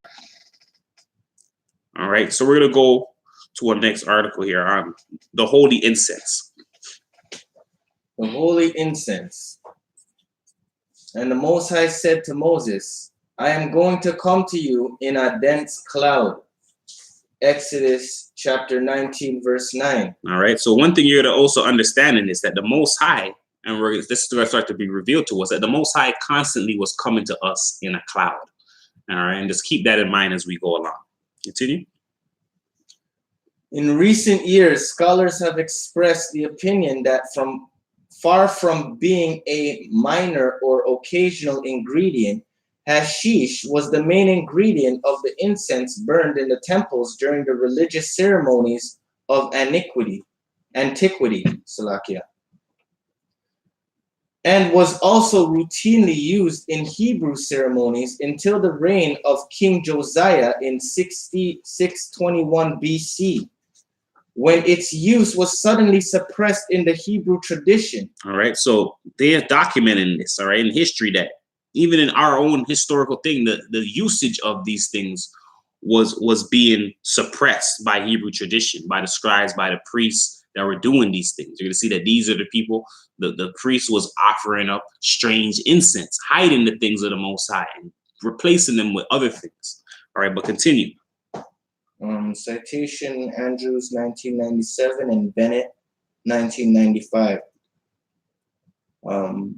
In Die Flora der Juden, Emmanuel Lowe researched the ancient Hebrew technique for making Passover incense and concluded that it must have included cannabis as a prime ingredient. All right, and we see that. All right, we see that even in the humane gospel. All right, the election on the gospel of the Holy 12, the pure oblation offered with incense. We went into incense, we went into the ingredients. We know that this person's not lying. Cannabis has to be. Cannabism is a key ingredient in the preparation of it. All right, continue. Citation Lowe 1926/1967. Regardless of the ingredients of the incense, the burning of it would have released psychoactive cannabis compounds when lit upon the altar of incense, which was drenched in anointing oil, as directed in Exodus chapter 30, verse 22-28.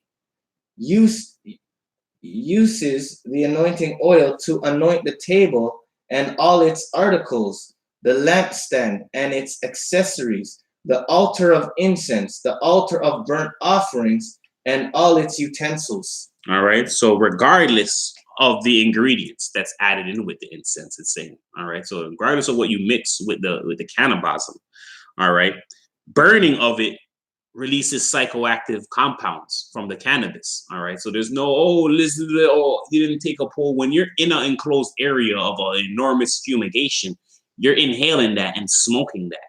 And that's what they're letting you know. All right. Some people don't, because in this day, you don't come into a room where there's a big pile of herbs being burnt and smoke coming from it and you being able to take it in and consume it. So you don't understand that. There's no running from that. There's no, but I didn't take it in my mouth. I didn't inhale it. Inhalation is going on. Okay. Smoke inhalation is going on. And if it was dangerous, guess what? Why would the Most High do it in the first place? Why would he bring you so close to it? To tell you to come to light it, but run away from the smoke. That wouldn't make any sense. Sounds like a hot box. Okay. Wouldn't make any sense at all. All right. Continue for us. The clouded temple, pitched in a tent during the Exodus, was undoubtedly filled with the smoke of burning cannabis oil and was the meeting place of priests and the Most High. In Exodus chapter 30, verse 27, the Most High gives clear instruction to place the altar of incense before the veil that is by the ark of testimony, before the mercy seat that is over the testimony, where I will meet with thee. It was from behind this veil of smoke that Moses interpreted the words of the Most High according to the Most High's decrees. The incense was to burn perpetually. All right. So it shows you that the clouded temple, the pitched tent during the Exodus, was undoubtedly filled with smoke. Smoke filled the tabernacle. All right. And it had cannabis oil in there as well, the anointing oil that was anointing all the belongings in there. All right. And it was the meeting place. This is the next key thing. This was the meeting place where the Most High would meet the priests. All right. So we see that the Most High decrees that we're going to, a perpetual incense is to be offered up. Continue for us. In 1967, Hebrew scholar Ralph Patai pointed out that the Most High traveled in a cloud, which was produced from copious incense smoke. The epithet rider in the clouds refers to the Most High in one of the Psalms. In fact, the desert sanctuary was called the tabernacle, literally dwelling place, because of the divine cloud that abode shaken over it and in it. In Exodus 40, it is written that the Most High's presence in the tabernacle was indicated by a cloud, which both seemed to hover over the tent and to fill it, and which at night glowed like fire. Right. So the Most High's presence when they're in the wilderness was known by the cloud. The cloud was over the tabernacle. They know the Most High was there. So the Most High was known to be within the cloud. All right. Within the smoke. All right. It was known that God was within the smoke. This is the understanding that we had, and the understanding that the Most High was showing us that when the cloud is over here, I'm here. When you see the cloud, it's me. This is what you're to understand with the cloud, with the smoke. All right. Continue.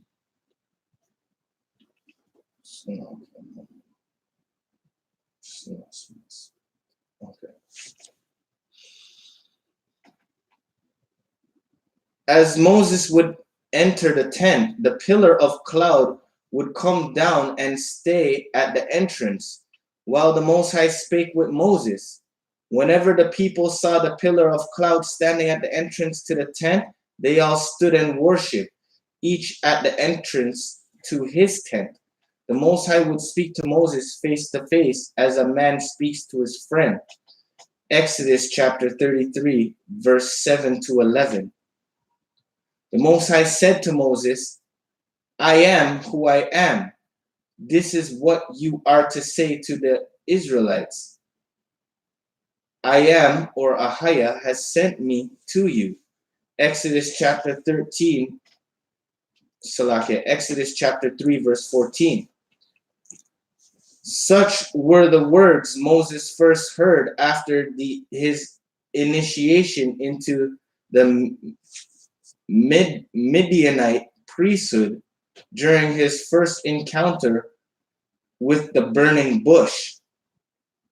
Exodus chapter 24, verse 15 to 18, and Numbers 7, verse 89 also make reference to Moses' meetings with the Most High, who comes to speak with Moses in the cloud-drenched tent of meeting. All right. So Moses was speaking to the Most High in the tent of meeting that the clouds was all over. All right. So we see here that they made reference that hashish was a key ingredient in the incense. I forgot to add the scripture. I'm going to add a scripture in Jubilees here, and we're going to take a look at this claim here. All right, so this is probably it's going to be a two-part lesson. We're not going to do all of it today, but I'll just stop it at a certain point.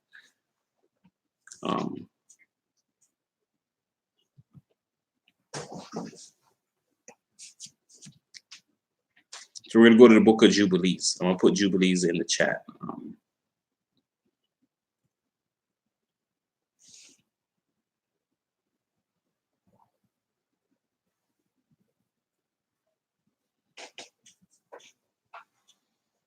Book of Jubilees, chapter 3, verse 27, the Garden of Eden.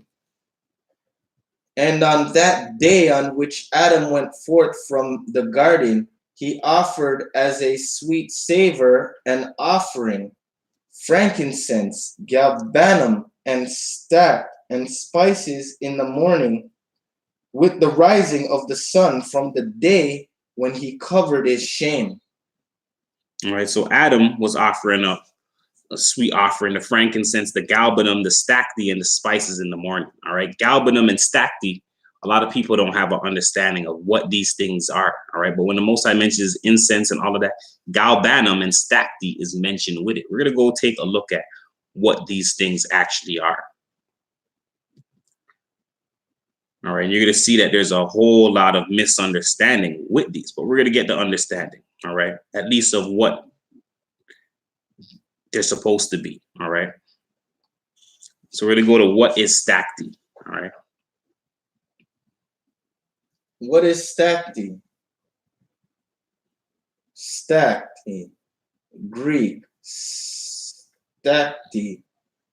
and nataf, Hebrew, nataf, are names used for one component of the Solomon's temple incense, the Ketoreth, discussed in Exodus chapter 30, verse 34, variously translated to the Greek term Just go to or two. or to an unspecified gum resin or similar. It was to be mixed in equal parts with onycha, prepared from certain vegetable resins or seashell parts, galbanum, and mixed with pure frankincense, and they were to beat some of it very small for burning on the altar of the tabernacle. All right. So here we see that it says unspecified gum resin. So we're just gonna say that, in the definition, the translator, they don't really know what it is, but they're telling you, you know what, it pertains to unspecified type of gum, type of resin. All right. So this is their explanation of what it is.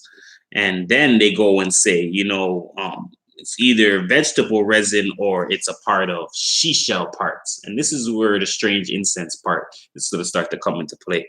All right, but continue. This incense was considered restricted for sacred purposes honoring the Most High. The trivial or profane use of it was punishable by exile as laid out in Exodus chapter 30, verse 34 to 38. The Hebrew word nataf means drop.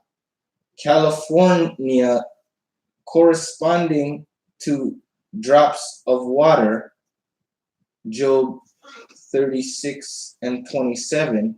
The Septuagint translates nataf as stacte, a Greek word meaning an oozing substance, which refers to various viscous liquids, including myrrh. Rabban Shimon ben Gamliel explained stacte is simply the sap that drips from the taping of the wood of the balsam tree. Keratoth 6a. It is not exactly clear from what plant nataf was derived. All right. Sorry. So yeah, but yeah, they don't know exactly what plant this was derived from. All right, going back up, they just know it as drops of water, as a oozing substance. All right, as a gum resin. All right, and then they try to even take it away from being part of maybe a plant resin, and they bring the ridiculous claim that it's a part of a seashell. All right, a sea animal. All right, a shellfish. That the shellfish is actually incense, and they start burning the shellfish. All right, so they replaced the plant gum resin or whatever, and they had the understanding that it was a part of this shellfish, and this shellfish, they would dry out and they would burn. They would put it in this thing, and they would burn it after, and that was the smell it would give off. And they said it had a bad smell. All right, but this is the replacing of the holy incense and what's supposed to be in it with strange incense, things that don't even classify as incense, because we know that no shellfish can be incense because Adam asked for plant herbs, fragrant herbs, to be incense. All right, not shellfish. Okay, but this is what they're trying to show us in there, and not giving us an actual clear what plant this is coming from, but just telling you it's a oozing substance, it's a gum resin, and beating around the bush, basically. All right, well, continue for us.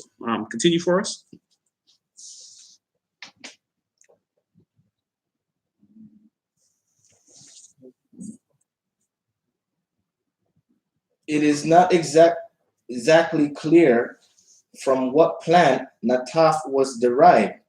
It might have been a myrrh extract of the highest grade, the resin of Styrax officinalis,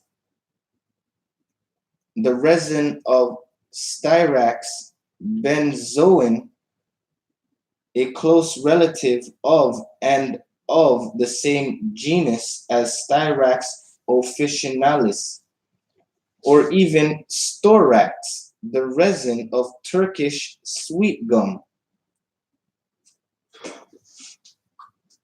All right. Liquidambar orientalis. All right. So they're trying. Okay. Thing to shut off just now. I think this thing is short circuit.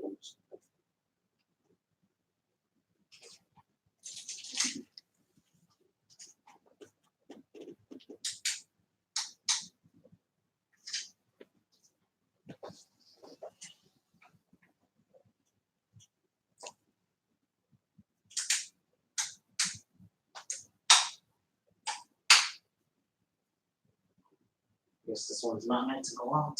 I'm joking, we're recording it. Give us one moment.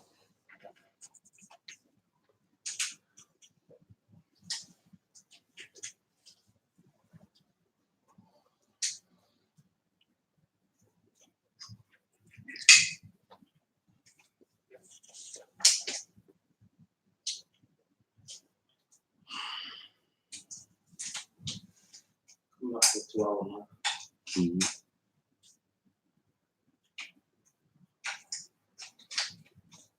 It's funny about this, the cheap Chinese alternative. This is like $20. They want to sell the one for the proper one for like $100. Can't stomach that. Can't stomach that period.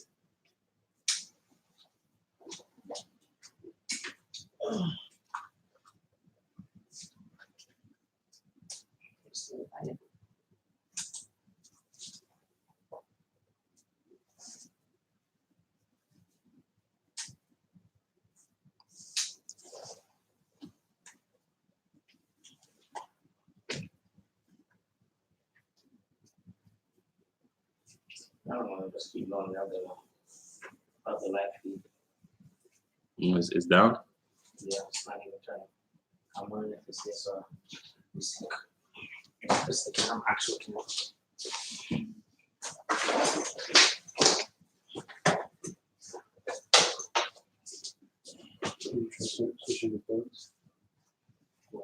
with this here. I'm pretty sure so. I don't know. See? I don't think so.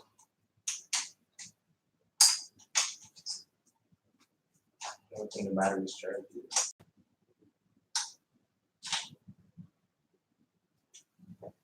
Yeah, you could finish off with this here. The battery's charged, Okay. but you know it's not gonna last that long. It's this thing that's giving problems that after. Once it's not the camera.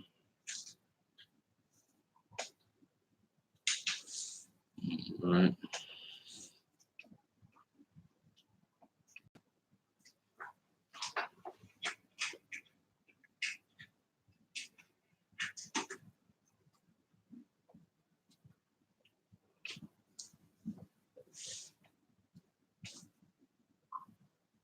Let me show you where it goes.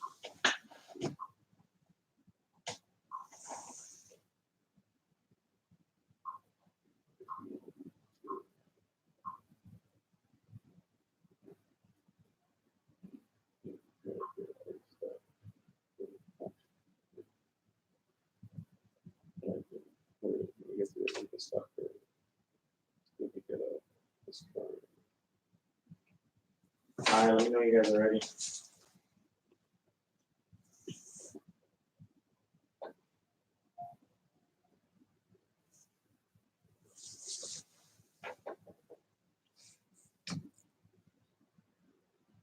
All right, yeah.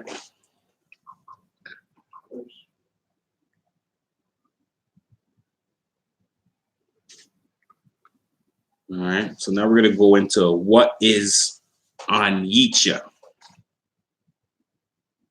Anicca. What is anicca?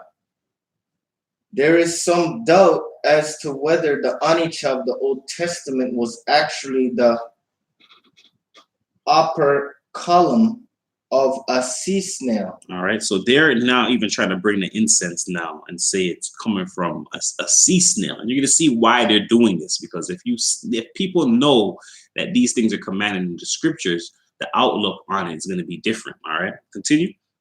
Abraham says, H.J. Abraham says, the widely held mollusk hypothesis becomes quite perplexing if one considers that the mollusk was counted among the unclean animals in the Bible.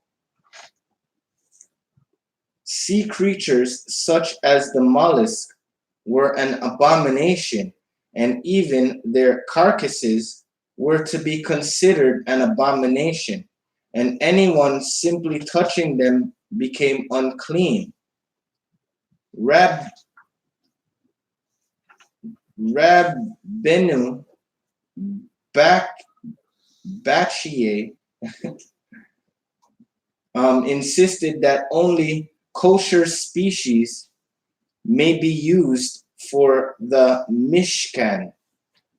The Gemara states that only items that one may eat may be used for the work of heaven. All right, so they're saying that this can't be so because only holy things can be used for holy things. All right, an unclean thing using for a holy ceremony wouldn't make any sense.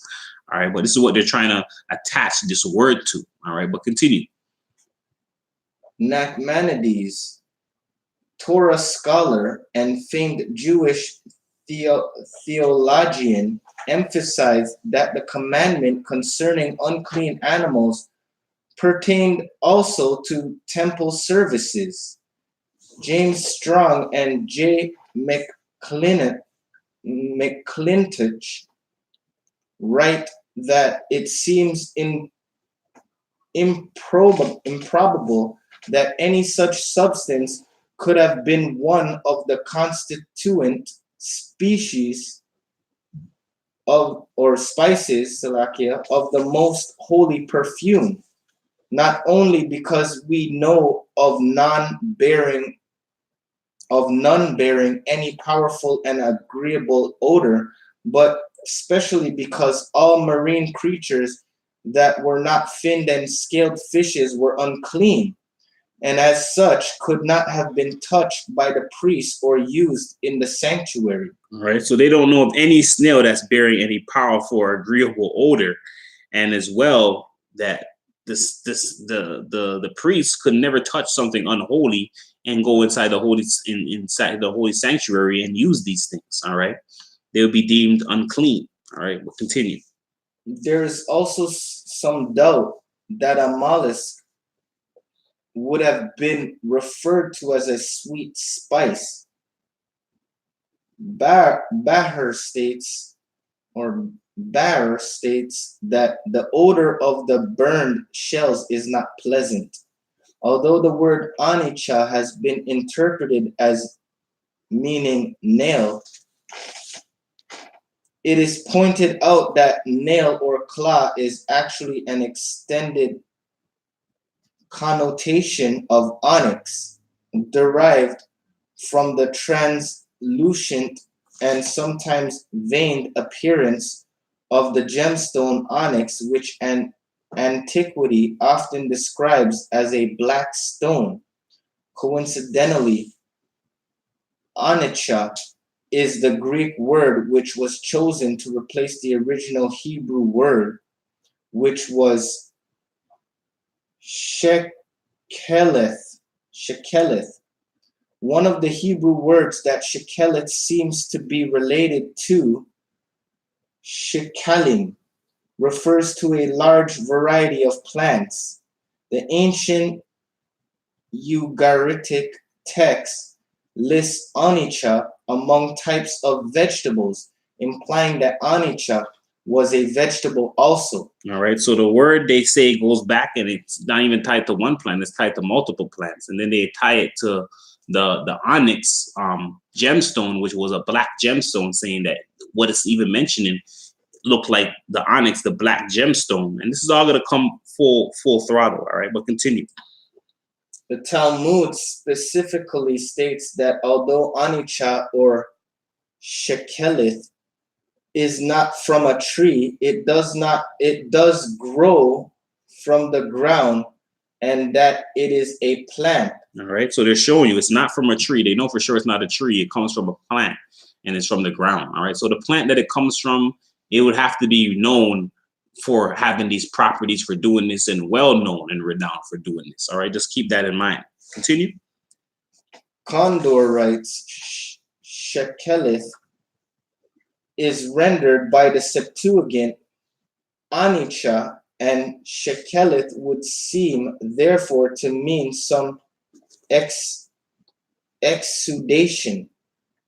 James Strong writes the Syriac etymology of the word, namely to run in drops, exude, distill, would lead to the idea of a resinous and odoriferous substance of the vegetable kingdom. All right. So they're showing you it's a resinous, odoriferous substance of the vegetable kingdom. And this goes back to showing you in Asia and all those places that they're saying that hashish was used as a sacrament for us. All right. That came from the cannabis plant. The cannabis plant is known for releasing a gum resin that's been used worldwide and renowned for being known and having a smell and being used as incense. All right. Even in Japan, even though the word hashish, everything assassin, all of these things go back to the word hash. And that goes back to the places where Yasharala actually migrated. All right. These Asians in these places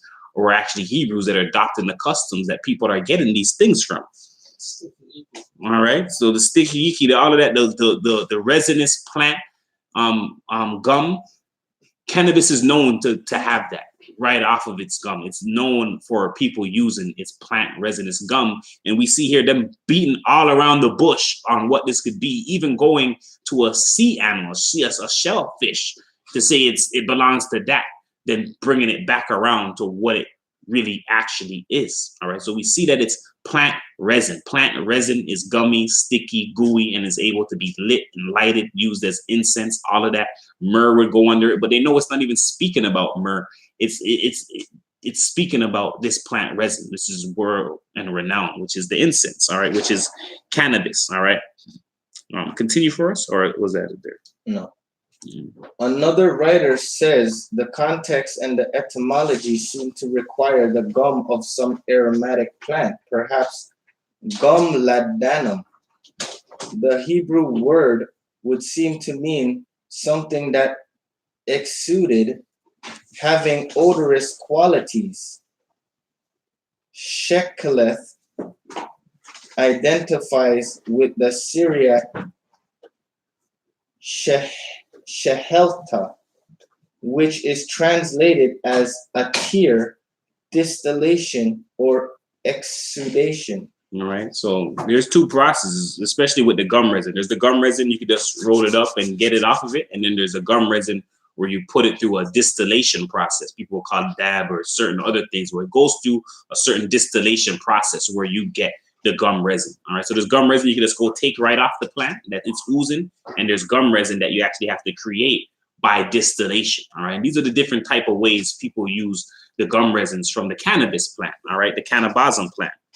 We're going to go to the definition of resin. Definition of resin. Noun. A sticky, flammable, organic substance, insoluble in water, exuded by some trees and other plants, notably fir and pine.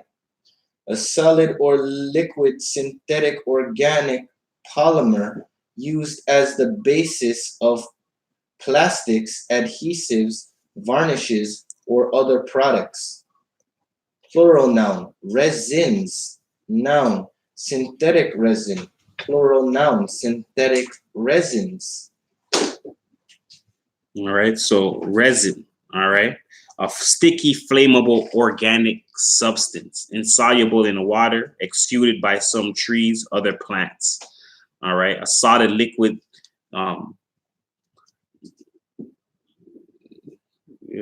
All right. So it shows you that this is a flammable, sticky organic substance, and cannabis is well known for producing that. All right. So the Most High showing you to bring the plant. He's showing you the ways and how to bring it, what to offer it up, and also the plants to offer it up with. And they've been hiding this and trying to put it even under shellfish. All right. We're gonna go to Exodus 30 and 9. Exodus chapter 30, verse 9. Ye shall offer no strange incense thereon, nor burnt sacrifice, nor meat offering, neither shall ye pour drink offering thereon. All right. So here's the warning that no strange incense is to be on there. And this is what's happening, where strange incense is coming in. Things that's not even supposed to be touched by the law is sneaking in and being replaced for incense worship, something that's supposed to be divine. All right. A representation of the Most High, and they're bringing abominations into it. All right. Let's go to the definition of strange. Strong's definition, strange, Hebrew, Strong's number H2114, Hebrew word zur. A primitive root to turn aside, especially for lodging, hence to be a foreigner, strange, profane, specifically active participle to commit adultery, come from, another man, another place, fanner, go away, strange, stranger, strange thing, strange woman. All right. To turn aside. All right. Foreigner, strange, profane, a strange, profane thing. All right. In which we see that that's being replaced as the incense. We're going to go to 1 Samuel 14 and 24, and we're going to look at an incident with the same resin being found here. All right. So we're at 1 Samuel 14 and 24. 1 Samuel chapter 14, verse 24. And the men of Israel were distressed that day, for Saul had adjured the people, saying, Cursed be the man that eateth any food until evening, that I may be avenged on mine enemies. So none of the people tasted any food, and all day of the land came to a wood, and there was honey upon the ground. And when the people were come into the wood, behold, the honey dropped, but no man put his hand to his mouth, for the people feared the oath. But Jonathan heard not when his father charged the people with the oath. Wherefore he put forth the end of the rod that was in his hand, and dipped it in an honeycomb, and put his hand to his mouth, and his eyes were enlightened. Then answered one of the people and said, Thy father straitly charged the people with an oath, saying, Cursed be the man that eateth any food this day. And the people were faint.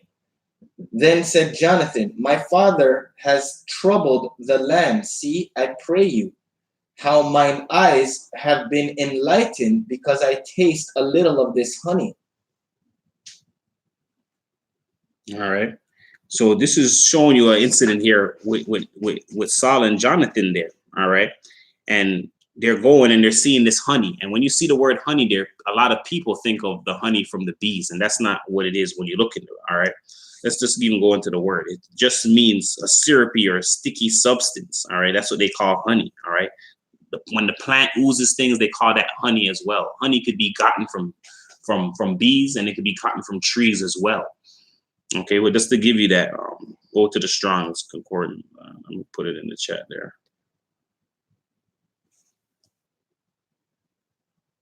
All right, so we're just going to go through just a couple more pointers just to make sure this half of the lesson is installed in the mind. All right, the point of it. This is honey.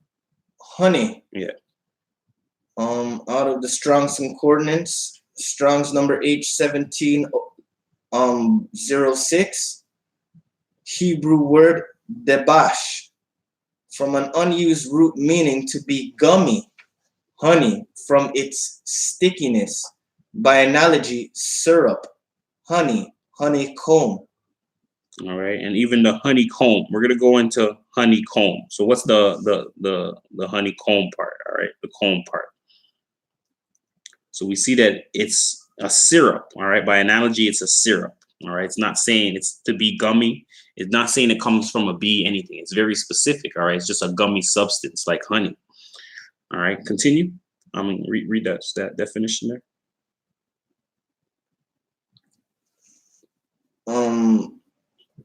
Strong's number H3295, Hebrew word Ya'ara, feminine of H3293, the meaning the same, honeycomb, forest. All right, honeycomb forest. So they're trying to show you, all right, they put the plant beside it. This is honey coming from the trees, coming from the forest, coming from the herbs, all right, not bee honey, all right. So when you're taking in that verse there, this is not bee honey, all right. This is a sticky oozing substance that's coming from a plant. It's plant resin that he came upon, all right. To a wood. All right, he came to a wood and he's seen this plant resin on there. All right, we know that where the bees and their honeycombs, they're not low to the ground like that. All right, he tasted of this honey and his eyes was enlightened. We're gonna go to the definition of enlightened. Definition of enlightened, Strong's number H215, Hebrew word or, a primitive root to be causatively make luminous, literally and metaphorically, break of day, glorious, kindle, be and give, show, light, lightened, set on fire, shine. All right, so eyes was kindled, set on fire. All right, and we know what people say when you deal with these odorous substances, all right, especially of cannabis, that they set your eyes on fire. They're known for doing that. All right, and this is what happened here with Jonathan. All right, his eyes was set on fire from tasting of this oozing substance. All right, and maybe in the video we'll put a little thing of, you know, these places, and especially in Nepalese, known about the honey that people eyes are enlightened by. All right, that's extracts of the cannabis, the cannabaza. All right, so we're gonna go to a next part of this. All right, we're gonna go to Proverbs 27:9. Proverbs chapter 27, verse 9.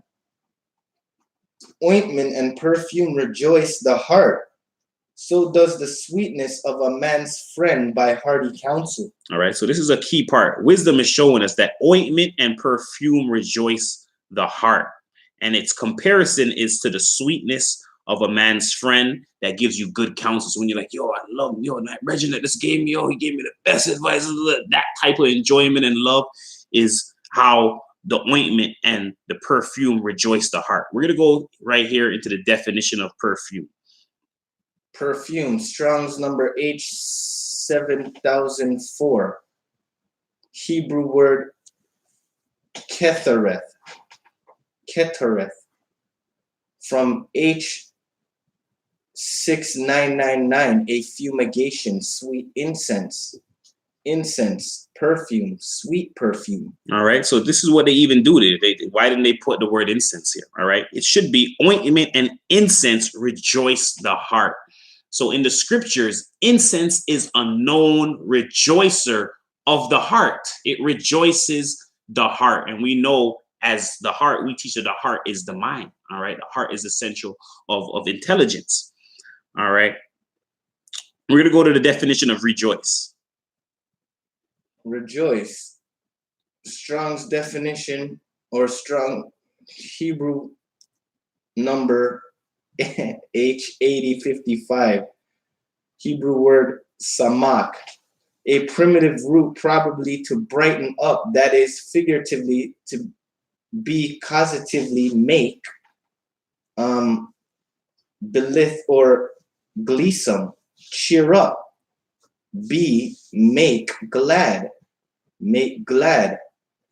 have make joy, joyful, be make merry or be merry, make merry, cause to make to rejoice, very, All right. So it causes to make rejoice. All right. To brighten up, to make merry. Incense is known to cheer up. The incense of the Most High is known in the scriptures to be a cheerer up, to make gleesome, to make someone glad, to make someone joyful, merry. All right. This is what incense, the Most High showing you, does. It rejoices the heart, the mind. This is what it was known to do. All right. We're going to go to the heart definition.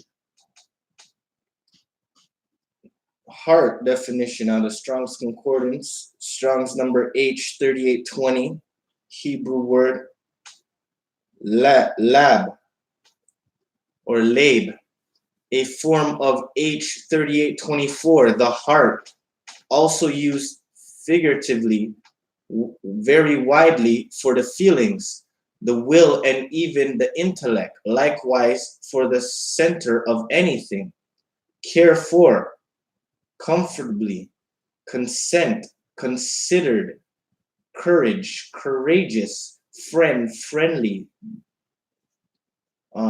broken, hard, merry, stiff, stout, double, heart.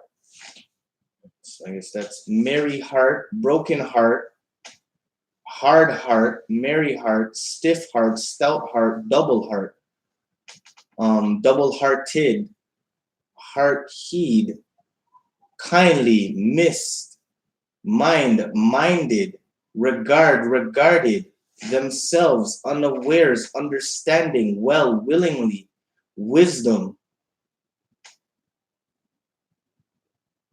Keep going. No, you can stop there. Actually, yeah, I can keep going to the next one. That's the word. That's where it's from. Okay. The form from. Okay, a form from. Okay. Strong's number H3824, Hebrew word lebab, from H3823, the heart, as the most interior organ, used also like H3820, bethink themselves, breast, comfortably, courage, faint hearted or faint heart, tender heart, faint hearted, tender hearted, midst, mind, unawares, understanding. All right. So the heart, the mind. All right. It's known to give cheer up, gleesome, the heart and the mind. All right. And we're going to go to a little history on cannabis and what it's known for. All right. You're going to know that cannabis is known worldwide, especially in the ancient world, as the rejoicer. All right. So we're going to go to a little excerpt.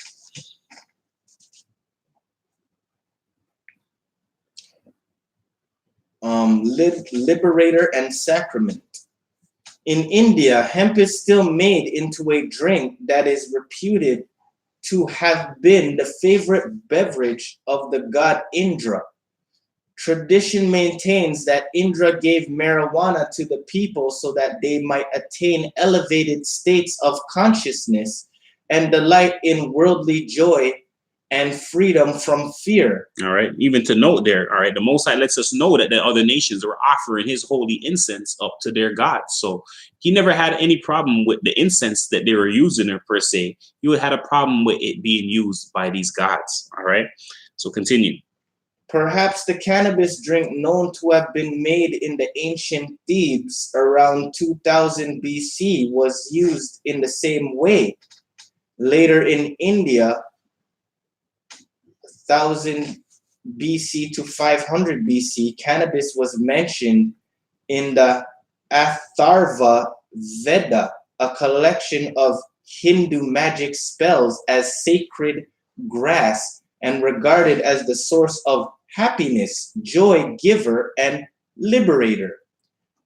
Shen Nung had also viewed cannabis as a liberator.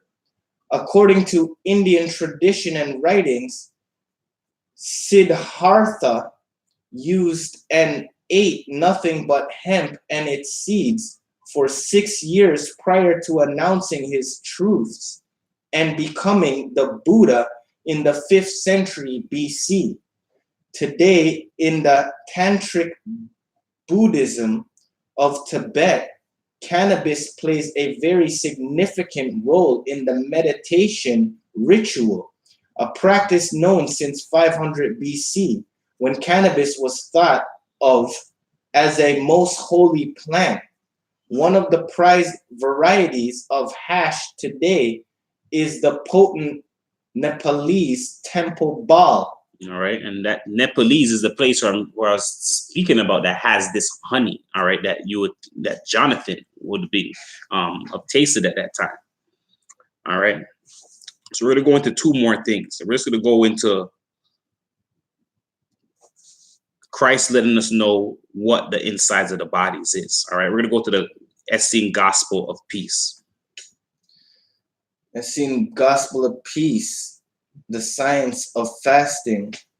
This is a book one, right? Yeah, this is a book one. All right. So just to let you know, so it shows you that cannabis is known as the liberator. The scriptures even lets you know that incense is known as the rejoicer of the heart.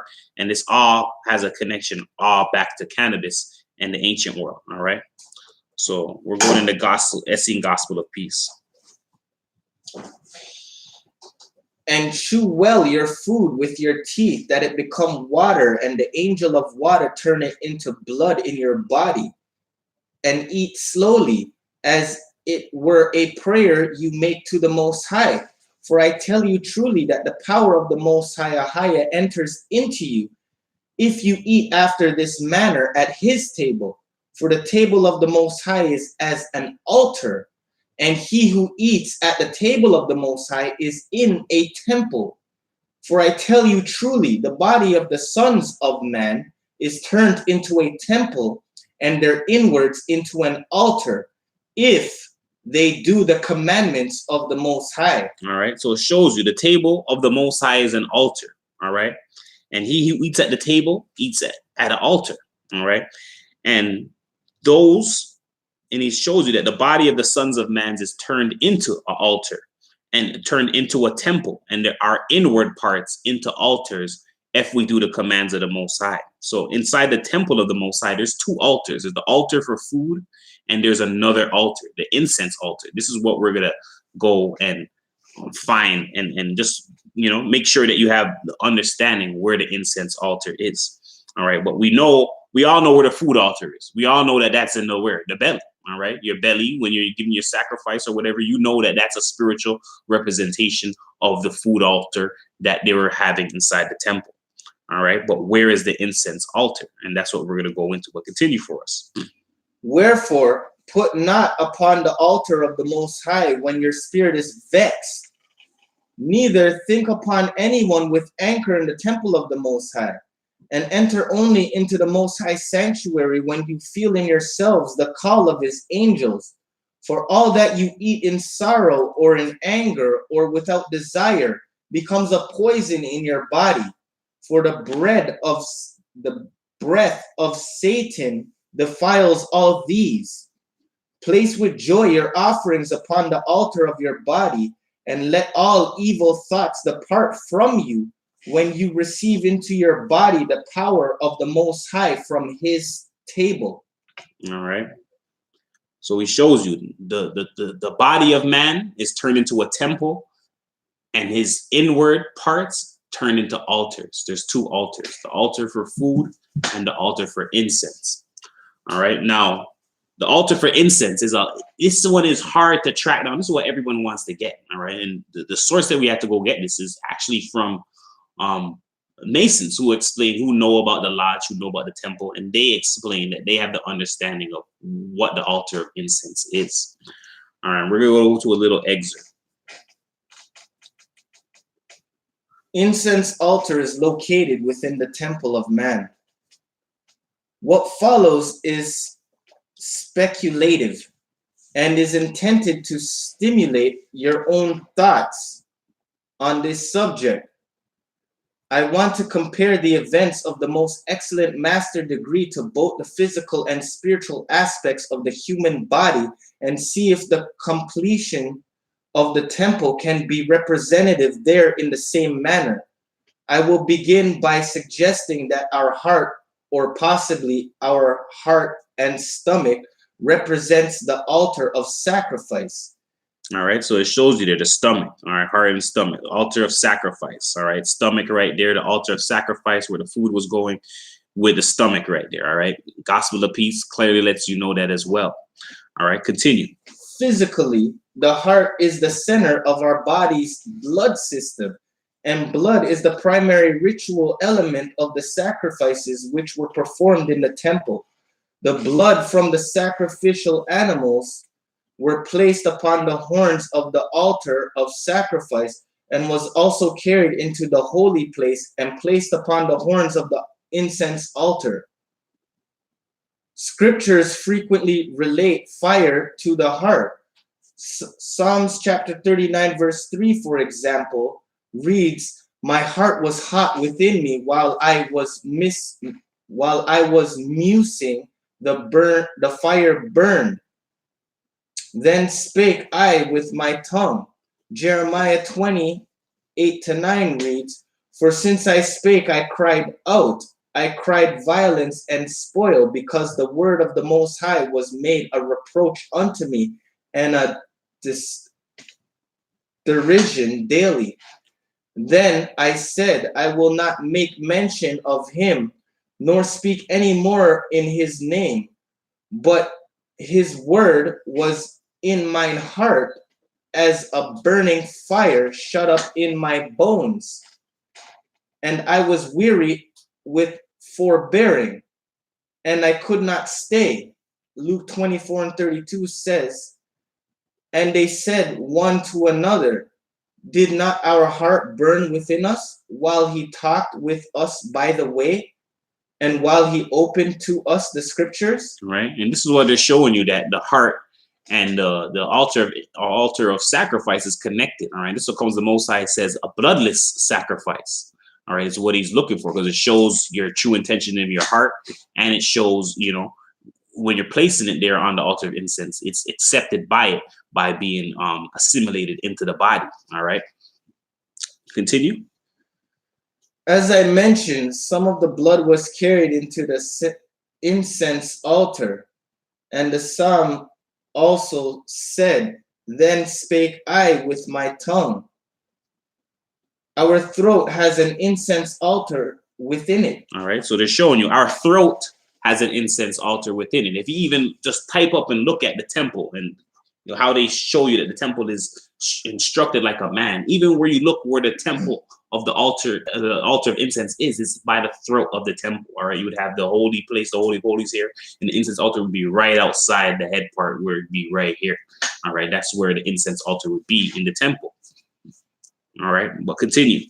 Our throat has an incense altar within it, consisting of the tongue and also the larynx or voice box, by which we create speech and offer prayers. All right, so now you would see why the incense and all of that would be connected. All right, speech, voice, the voice box, all of that to one. The incense with the prayers, with everything connected at the one place as well. All right, but continue. The throat is also where air enters our body, like the smoke ascending up from the incense altar and over the veil. If our voice sends forth the prayer, and afterwards we pass through the veil into the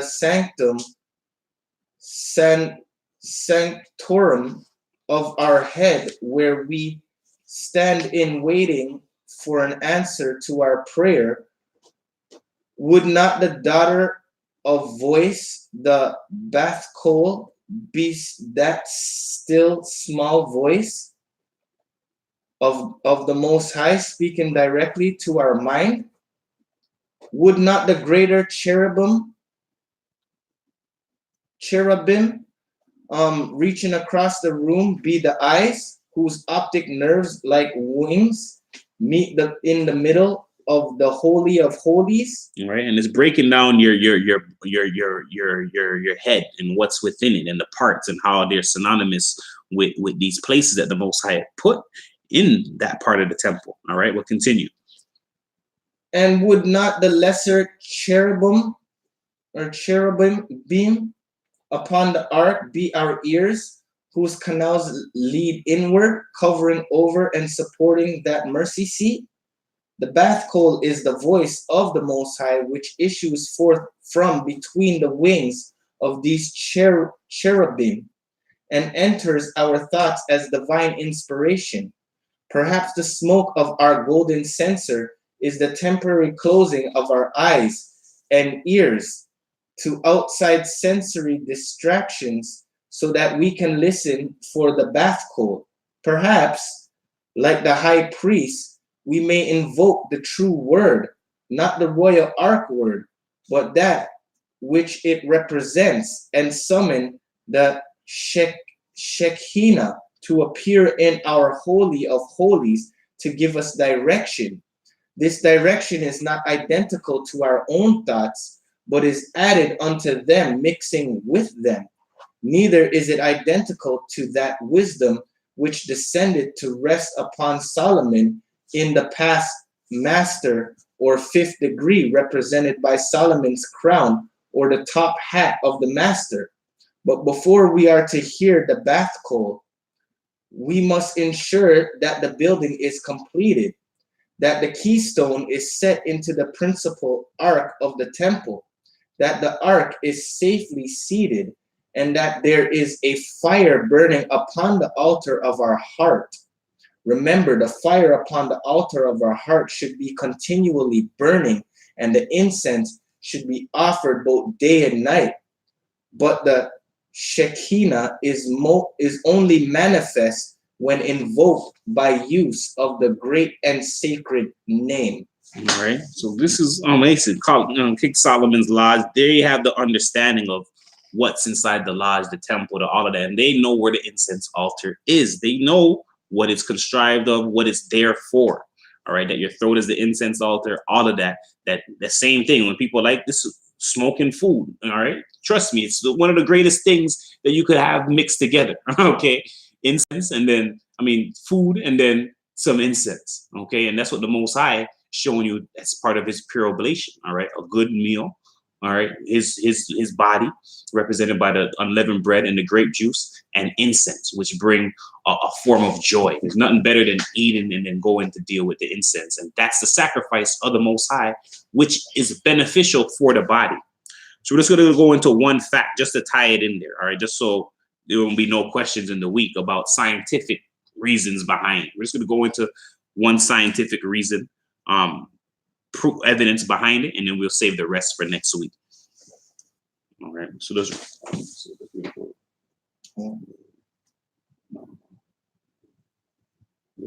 that one and then just this one. All right. So we're gonna go to healing found within incense smoke. All right. Ayurvedic herbal smoking. The Humpana. Are you vegan? Dumpana. Huh? Are you vegan? Sorry? Are you vegan? Are you vegan? Oh, sorry. Ayurvedic herbal smoking, Salakia. One of the Ayurvedic ways to quit smoking is by smoking itself. This is known as dumpana or Ayurvedic herbal smoking. According to the Ayurveda, a person who wishes to take care of his or her health should inhale herbal smoke daily to treat or to prevent the onset of diseases of the parts above the shoulders arising from increases of kapha or vata. The pertaining hot smoke increases pitta, antagonizes kapha and vata, and has a cleansing action on the air passages. The aggravated dosha seated in the nose, throat, and chest are subdued through the act of smoking. All right, so this is Ayurvedic, which is healing, which is the ancient Eastern medicinal, practice. All right, which which also goes back and ties back to the Hebrews. All right, when you go into it, and goes back to Noah and this whole what he was able to write down with the angels. All right, but it's from the Indians over there in Asia. All right, and they have the understanding that one who wants to stop smoking, and what the stop smoking that they're speaking about is someone who's addicted to the smoke of this world. If they wanted to come and they came to him, they would still tell them you need to smoke. And that's what they're saying. All right. To someone who's coming with this nicotine problem of the world's tobacco, they would still tell them that they need to smoke. And then they go on and saying that if somebody wants to prevent the onset of diseases, they should inhale herbal smoke daily, every day.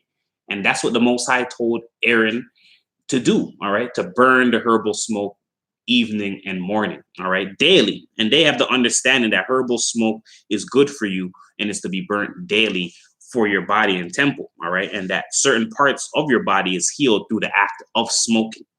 All right. So it's going to go through this one last scientific evidence of smoke ingestion dealing with healing. Scientific evidence of smoke ingestion healing. All through time, humans have used smoke of medicinal plants to cure illness. To the best of our knowledge, the ethnopharmacological aspect of natural products, smoke for therapy and healthcare have not been studied. Mono and multi-ingredient herbal and non-herbal remedies administered as smoke from 50 countries across the 5 continents are reviewed. Most of the 265 plant species of mono-ingredient remedies studied belong to Asteraceae,